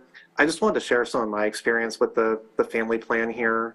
When I decided to make the move to Lake County, when the position opened in 2018, I was aware of the high cost of health insurance for families, and that factored into the decision I made. I knew it was gonna hurt, but I wanted to get over here. This is where my wife's business was based, so for me, it worked out, but I was aware of it, and others certainly that I worked with were aware of the cost here. When I got here, it was actually a bit more difficult than I even expected. Not only do we have this unusually high cost for family insurance, we also have the policy where we have to pay the first and last month. So my first paycheck, I mean, I think it's been stated right now, we're paying almost $1,800 a month. I actually had to come up with not just the money for my first month, but I had to cover the money for my next month. When I talked to the former HR director at the time, they were aware of the difficulty, and there were ideas thrown out, like, you know, your spouse trying to find an employer that could provide affordable family coverage. But that, I would just say, is really tough. That's a tough way to have to look at it. I know all the other agencies around here typically offer, you know, better options, but I don't think that should have to drive people. It does make it difficult for recruitment. Now as a department head, I definitely worry about that for retention. If any of our staff decide to have a family, suddenly they're going to get hit with that increased monthly cost, and they're going to have to make a decision about what they want to do and how they're going to proceed. I mean, as far as I know, there was really only one other county that had a model like this that we usually come to, and that's changed. So I think right now, from my perspective, both as an employee and a department head, I mean, I feel like this does cause a problem for recruitment and retention. And it is something that people in the community are aware of.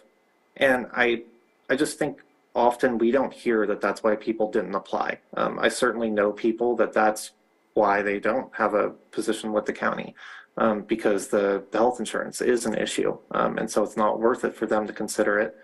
But we just don't necessarily directly hear that. So I think it could be playing a bigger role in recruitment and retention than we're aware of, because we don't always hear those stories, and that's why I thought it would be helpful to share mine today. So thank you.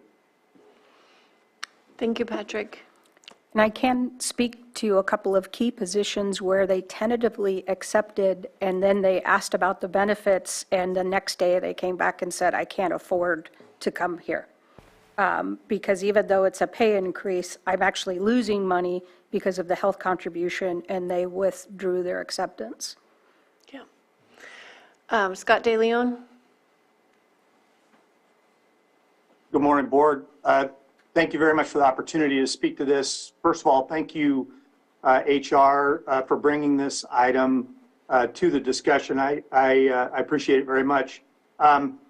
Just have a couple of points. Number one, I just lost a longtime employee to one of our cities here in the county because the city pays for their insurance, the employee's insurance, and I lost a really good employee because of a better benefit package just right here in our own county. It's no surprise either. Your board, you've all heard my frustrations trying to recruit some of my higher level positions. Again, kind of echoing some of the things that Pam and Patrick just said. It's difficult to get people to come here once they see the benefit package. And finally, my last point, there's been some talk about impact to the general fund, and it seems to get lost, and I just want to make the point, self-funded departments pay this contribution. And so, you know, for the road department, and believe me, I'm not advocating against this because I really think we need to do something to improve our situation here, but for retention and recruitment. But for example, the road department pays that and pays that contribution. So for self-funded departments, it's an increase in our cost of doing business. So I just would like for that to be recognized. We'll figure it out. We've figured it out so far with the increases that have been made. And again, please don't get me wrong. Don't think that I'm not appreciative, because I am greatly appreciative of the increases that your board has approved over the last several years. But I just want to make that point and want it to be acknowledged that self-funded departments, this increase comes out of their budgets. Thank you. Thank you, Scott. Okay, I'm not seeing any more hands up, so we'll bring it back to the board.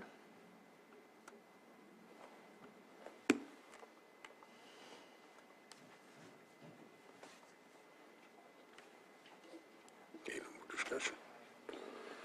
Madam Chair, I'd like to move to approve increasing the county health care monthly contribution to $1,500 and authorize the county administrative officer to execute resolutions for management and confidential units A and B and side letters for units 3, 4, 5, Lake County Employee Association Unit 6, Lake County Correctional Officers Association Unit 8, Lake County Deputy District Attorney Association and Unit 10, and the Lake County Safety Employees Association. Second. All in favor? Aye. Aye. Opposed? Nay. Okay. So why don't we take a 6-minute break and come back at 10:45. Specific 6 minutes.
Yeah.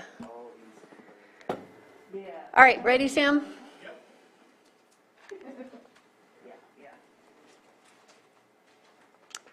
Okay, welcome back. We're going on to our 7.3 item presentation of Lake County Hiring and Diversity Report for 2022 and consideration of drafting a request for proposal to hire a diversity and inclusion consultant to help develop training, goals, and a plan to improve diversity and inclusion within Lake County's workforce. Human Resources. Thank you. So in July of 2022, we started advertising with Careers in Government and using Diversity Boost. Diversity Boost automatically distributes to the 8 career boards listed below. And we've observed the following improvements since we started advertising with them.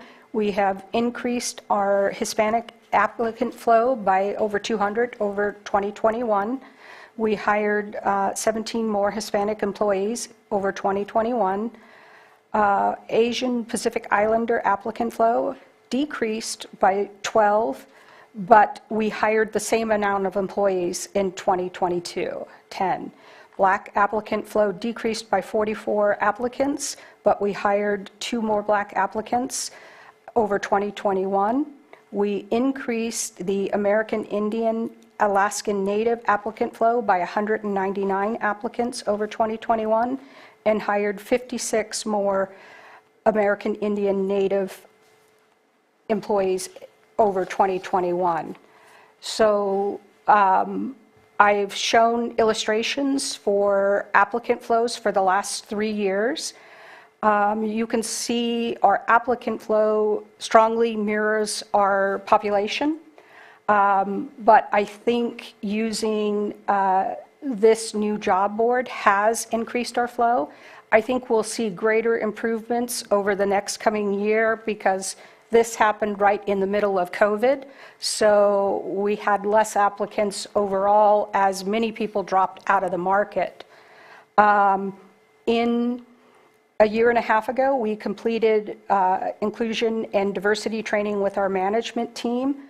And I would like to propose that we hire a consultant to increase training, increase goals, and help develop a plan to increase our diversity and inclusion in Lake County. Questions? Supervisor Spatier? Thank you for bringing this to us.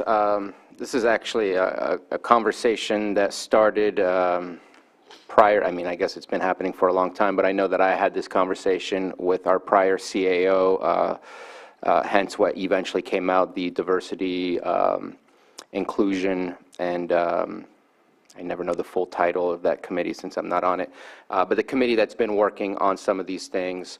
And I was always looking for internal change. So I appreciated reading because I was not aware, even though I've had recent conversations regarding this, I was not aware of the changes that had been made to reach out to specific groups to ensure that we had a more diverse candidate pool. That's awesome. That's really good news. I love the numbers that I see.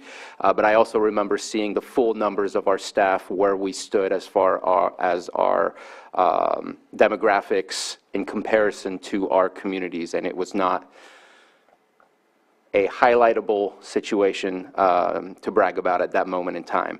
Our staff work hard, they do their part, but diversity is an important factor to make sure that we represent our communities well in our staff. I agree with a portion of this, but disagree with one part. I think there's stuff that we can continue to do that I don't think we should pay somebody to do for us.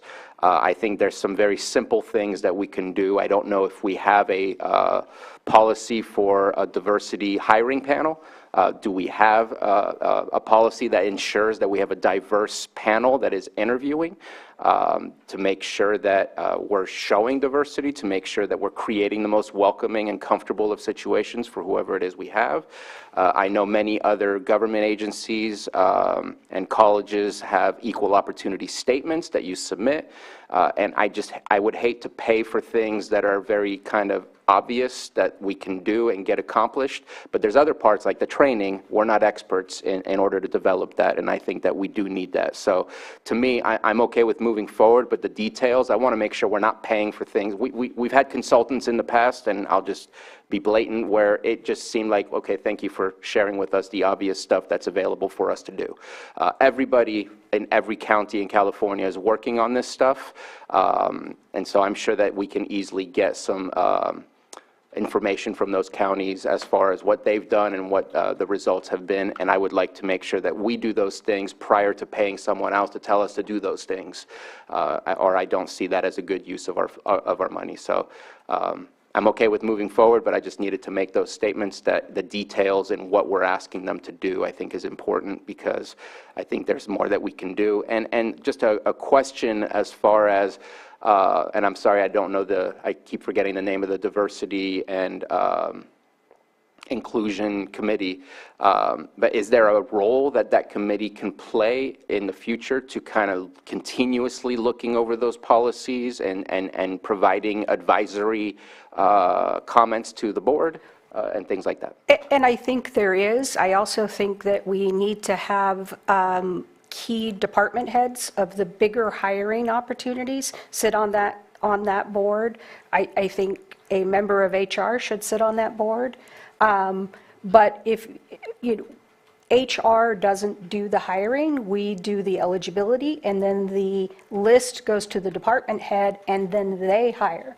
So I think unless we develop some clear training and guidelines, and I do remember in our diversity and equity and inclusion training, many managers, lots of things were brought to their attention, and their thing was, okay, what's next? How do we make improvements here?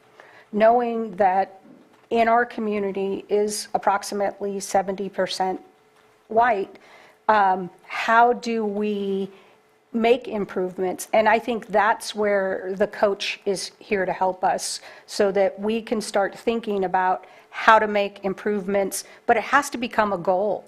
It has to be clear direction, and since HR doesn't make the hiring decisions, we have to come together as a management team and say, this is our goal to make these improvements. And I think one of the first things in looking at that is data, is to be able to look at this data. I didn't take our current staff because I can't do anything about who was hired before.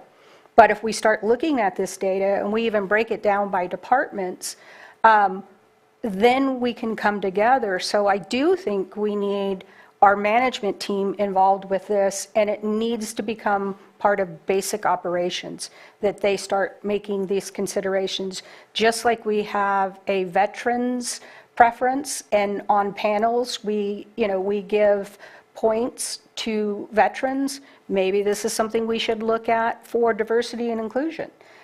So I think it's a much bigger conversation, and I think we do need a little bit of guidance in setting the bar and then starting to measure and then making changes. And we have opportunities. There's a lot of different departments that are changing right now. This is where maybe we start looking at this. Maybe we look at a recruiter that specializes in equity and diversity, sorry, to help hire on some of these key department heads that are coming up right now. The committee, though, is public-facing. It's not an internal committee. Supervisor Crandall. What's that? I'm sorry. It's public, you mean? Yes, it's a public committee, so it's not looking at our internal practices. But I know that we've worked with them on a few things where we've looked, you and I remember met with some of the facilitators about something. We did. Yeah. I was only briefly on that committee, but it was No, it was something on, were you on that? You were on that with me, that's right. for like Yeah. a month or something. But I think it's sort of a different work plan, isn't it? With the goals for the community? Right. Rather than looking inside at HR and hiring practices.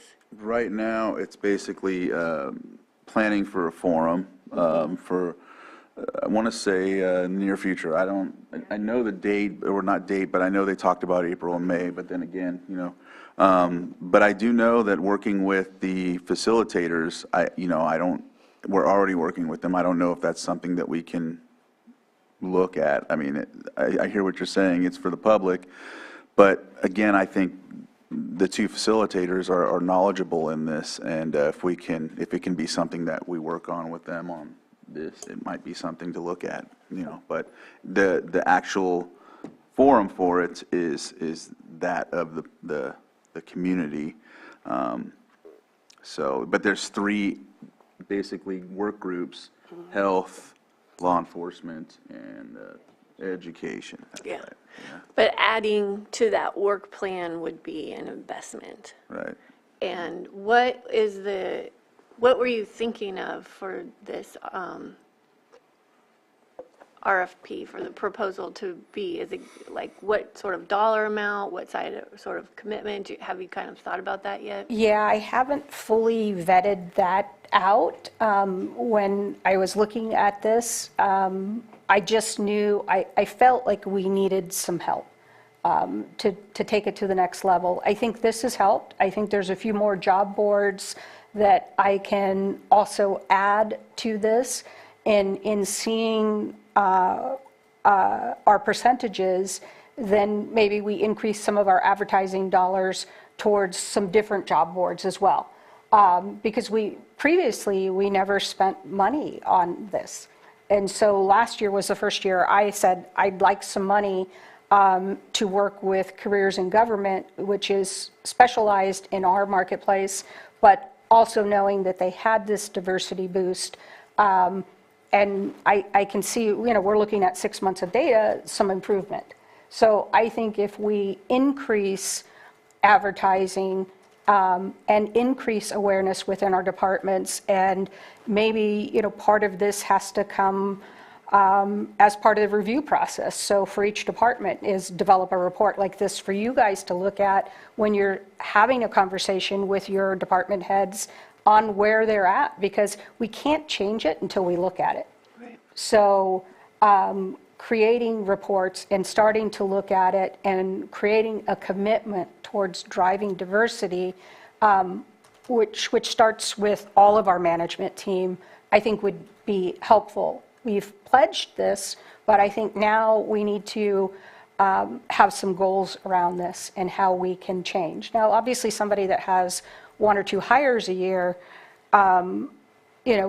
may not make a big difference, but in some of our larger departments, by looking at this, we can start driving it. And so I think we have to start with some reporting and then creating goals. It's not going to change overnight. And then making our management team more aware of these goals and how to change mindset. And that's what I need the coach for. So until we put it out to bid, I really don't have an idea of cost. I can touch base with Nicole, who did our diversity and equity and inclusion training for us, because she works with many different organizations doing just this, to get some budget figures. Oh, sorry. I just wanted to augment what Pam is saying. I think there's 2 paths I can see clearly. One is the outside recruitment and options to draw in a more diverse workforce, but also developing the toolkits for the supervisors, not the supervisors, sorry, the department heads and their team, give them those skill sets and training and how to keep that mindset of diversifying their workforce and how to achieve that, and what other options do they have for recruitment, or even developing pipelines from the community college or the high schools as far as diversity. Those are just my thoughts. I left my pen in. Okay, let me get to Supervisor Green first. Then we'll get to you and your lotion. Thank you very much for bringing this forward. Yeah, I don't know how you would scope it. I don't know what the cost would be, but strongly in support of an RFP to start asking these important questions. And although this report kind of focuses on ethnic and cultural differences, I want to highlight one of the things that just stands out to this day, and that's and it's not a criticism of anybody. I want to be very clear, not a criticism, but there's gender imbalance in some of our departments that is pretty striking. And I know when we're talking recruiting and retention, any warm body and a vacancy, you take what you get. But that practice, you take a look at an org chart or two in some of our departments, and through nobody's fault, we tend to be falling into some gender stereotypes as far as where people are landing in some of these positions. So, and I think that is a issue that the county has to wrestle with, both in terms of diversity, equity, inclusion, but also delivery of services. If we aren't showing appropriate balance in our workforce, but we're dealing with a very diverse community, we're sending subtle little signals when they're seeing people at the front counter in certain occupations, people out in the field in certain occupations. And so I think gender balance among ethnic identification is something this county does need to look at very closely. Supervisor Crandall? Yeah, I'm glad you said that, Supervisor Green, because that's what I was going to basically look at too, is the way we conduct sexual harassment. Maybe that's something we look at as having a diversity type of training as well, because I still need to do it. Actually, I've been given the document, but we have to go through that training and sign off on it. And if we can get to that point of having diversity, equity, inclusion type of training, it kind of gets it on this, not the same level, but you get that rather than going further into having like your concern, having to RFP for someone to come and do that training. We can get to a point of where everyone's watching a video initially, showing that we have some sort of policy or something in place, and I know that that's what this is about. But I just wanted to highlight that because I thought of that, of the training, when we were talking about this. So, yeah. And I do think we'll get there, and Vector Solutions has diversity training, but I think the initial kickoff, it's an important conversation that maybe needs to be in person the first time.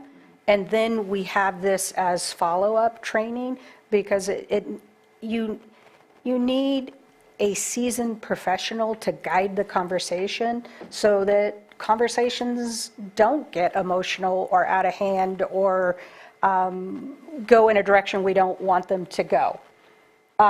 So I do think it's a two-prong approach in having this conversation, but the goals, I think, are more from management. And if we share this type of report with our department heads as it relates to their department, then they can start thinking about how do I make changes within my own department. But if they don't have raw data to look at, it makes it difficult to start changing that mindset.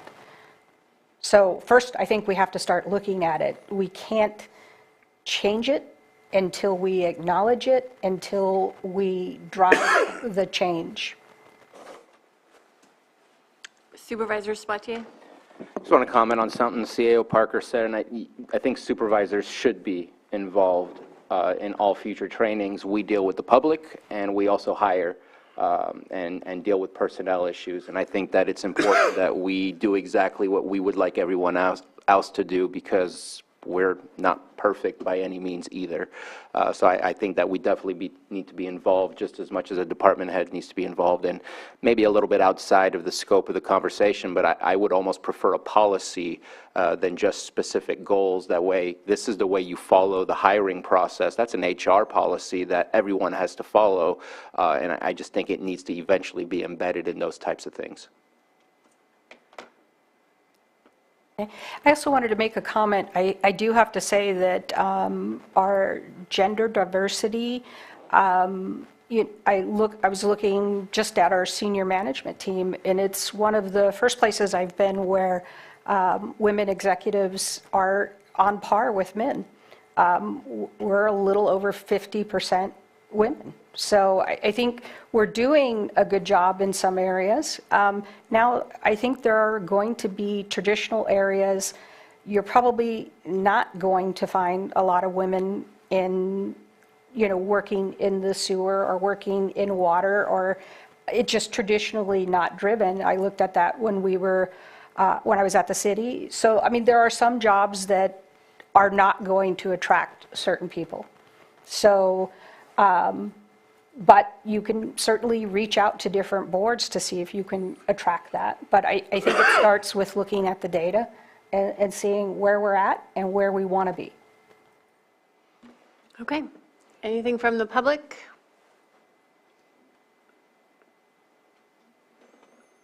All right, we'll bring it back to the board.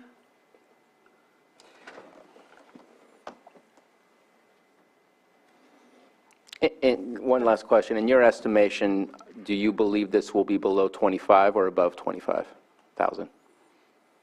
Probably. Because that makes the difference between coming back to the board or I mean, I would think it's going to be at the 25 and above mark. Because I would ask that, I think we're all interested in enhancing our capabilities to attract more diverse candidates and hire more diverse candidates if they meet the qualifications and whatnot.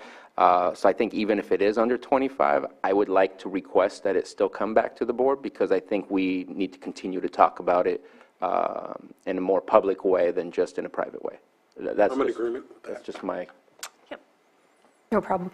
And I wanted to speak to one more point. You asked about how our hiring boards are comprised. Really, that's set up by the department head. And if you have over 25 applicants now, then you're required to have a hiring board. And the department head sets the hiring board of one internal expert and one external expert. We might have to develop some guidelines there, but it really depends on the makeup of the department, because you might not have a diverse subject matter expert given the makeup of our personnel. And I think that we can make policies that figure out how to deal with that to ensure a diverse hiring panel. I think that's just as important as what's sitting in the seat of people being interviewed. Okay. Action? There's nothing further. I move to approve drafting a request for proposal to hire a diversity inclusion consultant to help develop training goals and a plan to improve diversity inclusion within Lake County's workforce, and to bring that RFP back to the board for review and approval. Second. All in favor? Aye. Opposed? Okay, thank you. Thank you.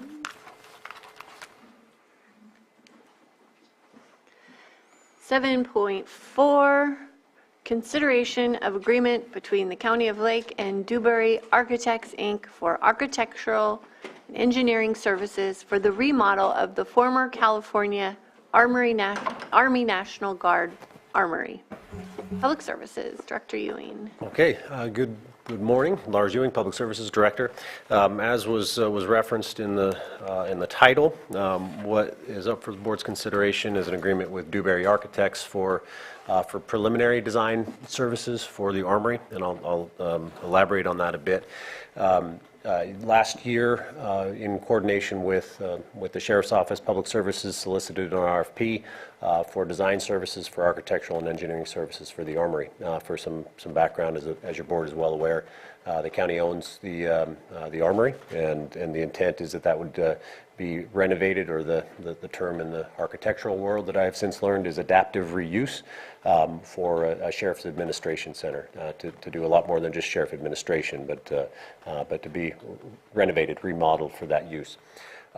Initially, the idea was to solicit proposals for the cradle to grave management of that design, meaning programming, preliminary schematic design, design development, construction documents, all the way through to construction administration. In consideration of the the lack of kind of preliminary awareness of what the vision is. It became apparent that it was challenging for the consultants to scope out to include costs for the future design when it wasn't defined what that program was at the beginning. What is it going to be used for? How many spaces are they looking to design for? So we scoped it back down to just for the scope of work being proposed. Essentially, it's just that preliminary design phase. So it's a feasibility assessment, schematic design level work. So that's what the scope of this agreement includes. So I want to be sure that your board is aware that once this work is done, we fully anticipate moving ahead with what's called design development and construction documents. What most people kind of think about when we're talking about design for a building, but this is the preliminary work. So Dewberry Architects was selected. We received 7 proposals. Dewberry was ranked by a consultant selection board as the highest ranked firm. And I'd recommend that we move ahead with that initial phase. The dollar amount is $247,926. The scope of the work is anticipated to be complete for this work in about 4 to 5 months, at which point we would, as long as Dewberry is performing satisfactorily, we would anticipate getting a cost proposal for the next phase of work and move forward there. Funding is included in a couple of different budget units, and this is certainly in line with what I expected to see for a cost estimate of this phase of work. Okay, thank you. Any questions? Happy we're here. Yeah. Any public input? Seen any? Okay. Bring it back to the board. Move to approve the agreement between the County of Lake and Dewberry Architects Incorporated for architectural engineering services for the remodel of the former California Army National Guard Armory and authorize the chair to sign. Is there supposed to be a number or we're good? No? That's it? All right. Okay. Second. All in favor? Aye. Opposed? All right. Let's get started on the armory. Absolutely. Exciting. Thank you. Thank you. Okay, 7.5, consideration of contract change order number 2 for the Hill Road Correctional Facility Tower Electronic Security Upgrade Project, bid number 22-30. Public Services, Director Ewing. Okay. Good morning again. For the board's consideration, change order number 2 for the project that is just nearing completion. The scope of this work, which is only about less than a 3% contract change order, is to add some lighting, some switches, some outlets, basically for correctional officer and for their efficiency and operations in the control room. This was recommended by the contractor, and then in discussions with jail staff, they were very supportive of it. So we requested of the contractor a cost to complete that work, and that's where the $12,155 comes from. Okay, comments, questions? Public?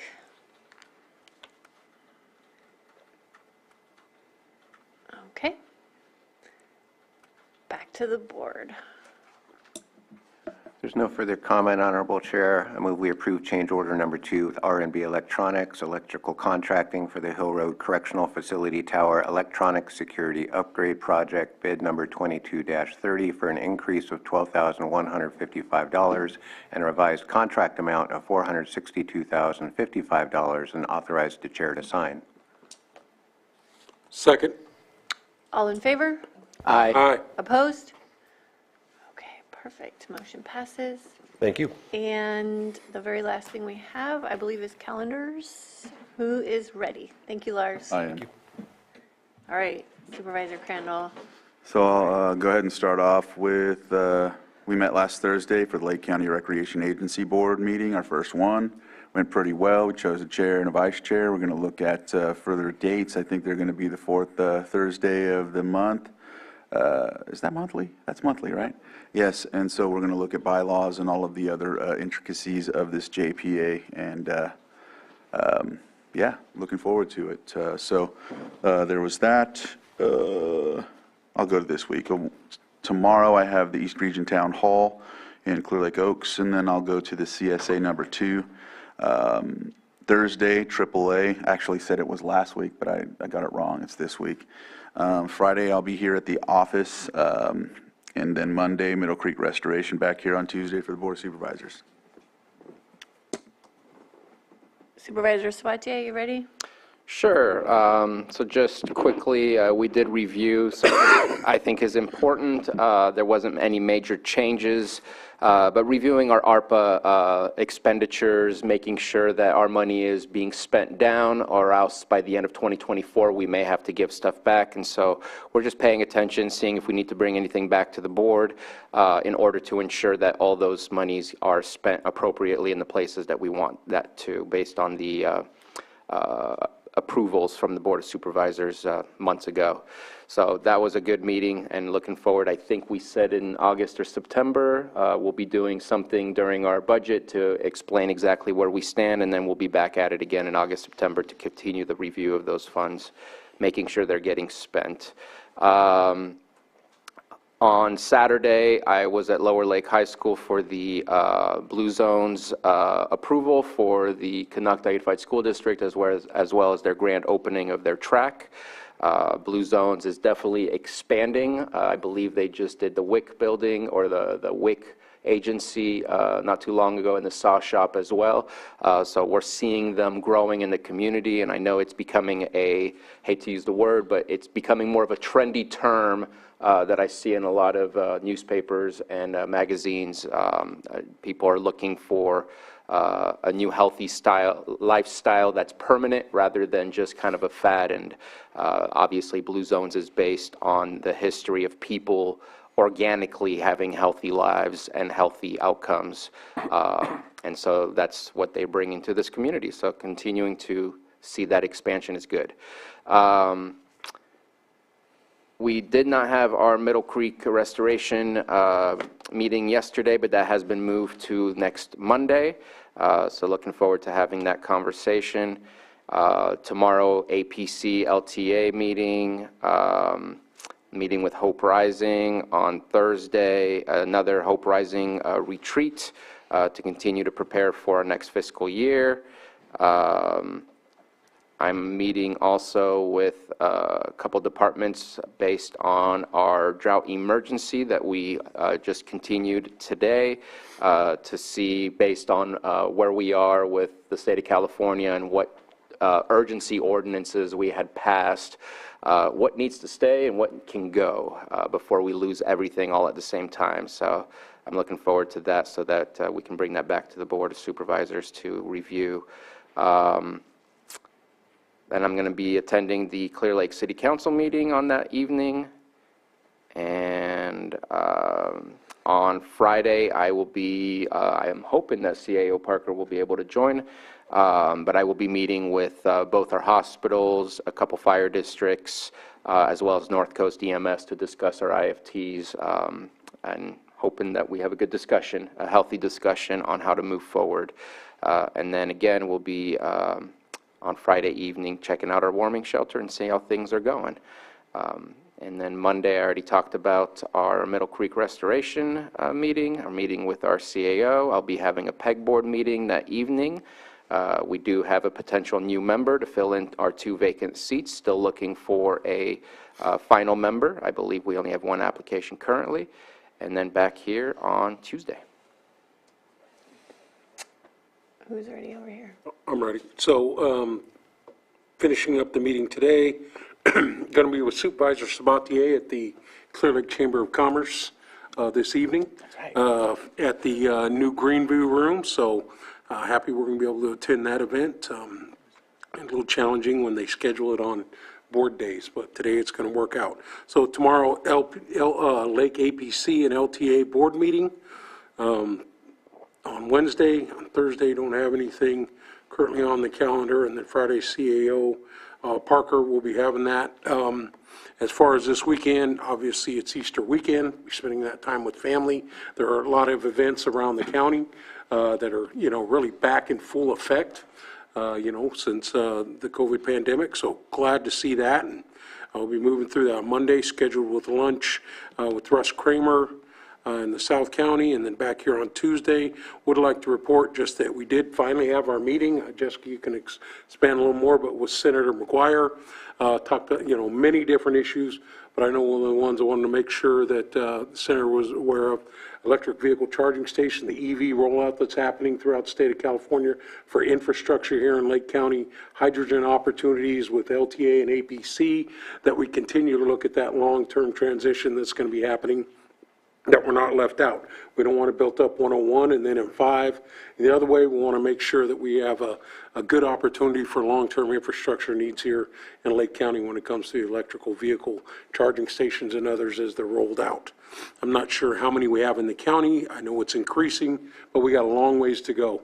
As you know, we're a low-income county, and we want to make sure whether it's charging stations at home for individuals, other opportunities, that we don't miss out on those as people are being asked to purchase hybrid or electric vehicles, which is going to be a challenge if prices don't come down.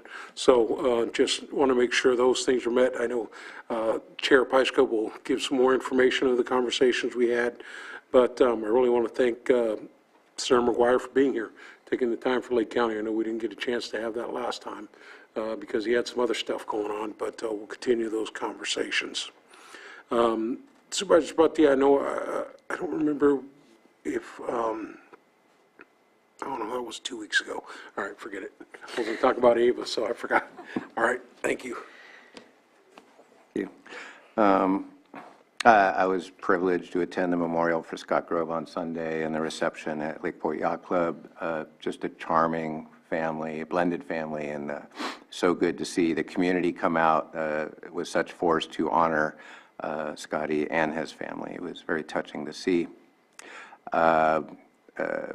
APC LTA, I'm an alternate, but I do plan to listen in. I haven't been able to attend some of the prior meetings, and I just want to educate myself on that's some complicated funding going on there. Children's Council at LCOE tomorrow at 1. Do believe Continuum of Care is on for Thursday. I didn't hear you mention that, but I know you're primary, and I'll be attending a secondary. There's some stuff on the agenda of interest. Friday is California Department of Fish and Wildlife is the primary agency on the Clear Lake Hitch Task Force. We do have some staff assigned to it. I'm not entirely sure who it is, though. So although policy people won't be tuning in, I just wanted to highlight they are meeting monthly on the first Fridays. And this last Friday, CDFW put out a press release highlighting all many of the efforts that they've put together over the past several months to kind of drive the Clear Lake Hitch recovery. And they also announced that they committed $2 million in state funding this year for this effort. So kudos to CDFW for taking a leadership role on that. And I think that's all I have. I did have one significant thing I forgot. Partnering with the South Lake County Fire Protection District, Middletown Rancheria, we had our first test of our siren for the South County that was placed on the Rancheria yesterday. Definitely works, woke people up, but hopefully what it'll do is push down that canyon almost all the way to the county line. We're trying to get that confirmed, but definitely helps out with just that alertness and awareness.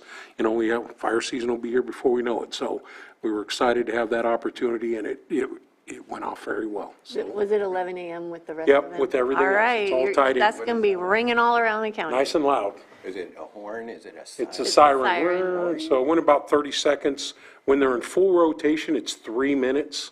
So you get a taste of it, but a full rotation is a 3-minute. It should put everybody on alert. So you have Hidden Valley. We have all the ones in the South County, which, that kind of ends it over there to the county line anyway, to the south on 29. So Yeah. excited to have that. In January, it's supposed to be the 3-minute. 3-minute, yep. And yeah, so that's all the South County sirens, the Cobb sirens, and now the Riviera sirens. All right. It was really great to have our dinner with Senator McGuire and also our friends from the city. We talked a lot about the fire mapping, PG&E issues. He really wanted to talk about Care Court. And the North Coast region is going to be up next for going and starting the process.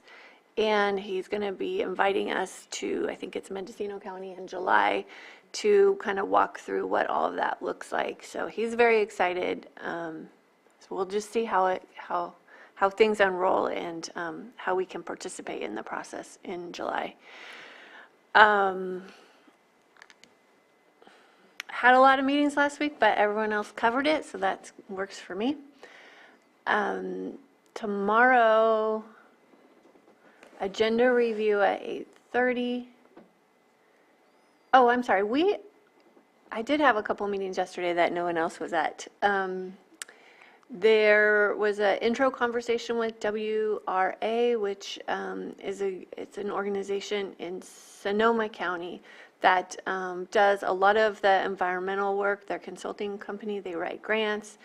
They have engineers on staff, and Molly Curley O'Brien, who worked with Rebuild North Bay, and then after the fire has moved over there, and so she reached out to see how they could be helpful with our capacity issues. So that was a really great meeting.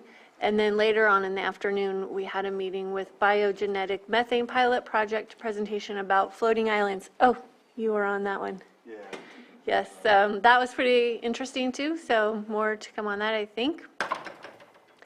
So yeah, tomorrow agenda review, and then hazard grant program meeting, Prepare California Match Initiative, TID. We're doing those in person now, so we will be at the city of Clear Lake in their city hall. Then I will be up at the Boggs Helitack for the Calpine video. And then a meeting with the Lake County Democrats. They want an update on priorities for the year. Thursday morning, Soda Bay Corridor kickoff with Headway, who's the consultant who has been selected to prepare the evacuation grant, through the evacuation grant for the Soda Bay Corridor. So that's super exciting to get that rolling. The governing board meeting for AAA is at the same time as my class, and so I'm going to make a decision on that. But because my class is almost over, next week is the last week, and I'll be at CSAC, I might want to do that, if that's okay. You got it? Okay. That's what we're here for. Yeah. All right, and then Friday, my class at 11, and then we are having another meeting with MGE, our contractor selected to do tree removal for the hazard tree removal project for our OES grant submittal, so we're meeting with them. Saturday, I know there's lots of fun Easter events. There is going to be an egg hunt at Mountain Meadow Golf Course in Cobb, and I'm not sure if the one in, well, I think that one may have been Kelseyville or canceled, so never mind on that. And then Monday the 10th, the CAO, a meeting with the CAO, and then Tuesday here, and then we'll be leaving for Sacramento. That concludes our meeting for today. Do you have one more thing? Yeah, sure. I just wanted to highlight that Region 9, Martha Guzman from EPA had sent an email. We're preparing for a meeting, or she's preparing for a meeting next Wednesday about the Middle Creek flood damage, which is Middle Creek restoration. When she came last, I think it was 2 weeks ago, for the EPA Superfund site, explained, and I've been explaining this, I think all of you know, that how the Middle Creek restoration project would provide a really good habitat for the hitch, and then that's what she highlighted, the survival of the hitch and other tribal beneficial uses in around the lake. One of the strategies was to utilize the whole of government to fully realize that Middle Creek restoration, reduction, and ecosystem project would be beneficial to the survival. And so she's setting up a meeting for, it conflicts with the Tribal Water Summit, but inviting different tribes, different governments, and also the Department of Water Resources and Army Corps apparently are going to be present to discuss where they're at with that. Wade Crowfoot even chimed in the email as well, talking about the administration for the state is working across tribal and federal, state, and local governments to Save and Recover the Clear Lake Hitch. And so that's exciting. That'll be next week, of course, but getting some comments in by Friday to go ahead and get ready for that and make sure that emphasize how important that project is to the survival and go from there. So just letting you all know. Thank you. Okay, well, thanks for joining us, and that is it for today. This meeting is adjourned as we have no closed session items. Didn't jinx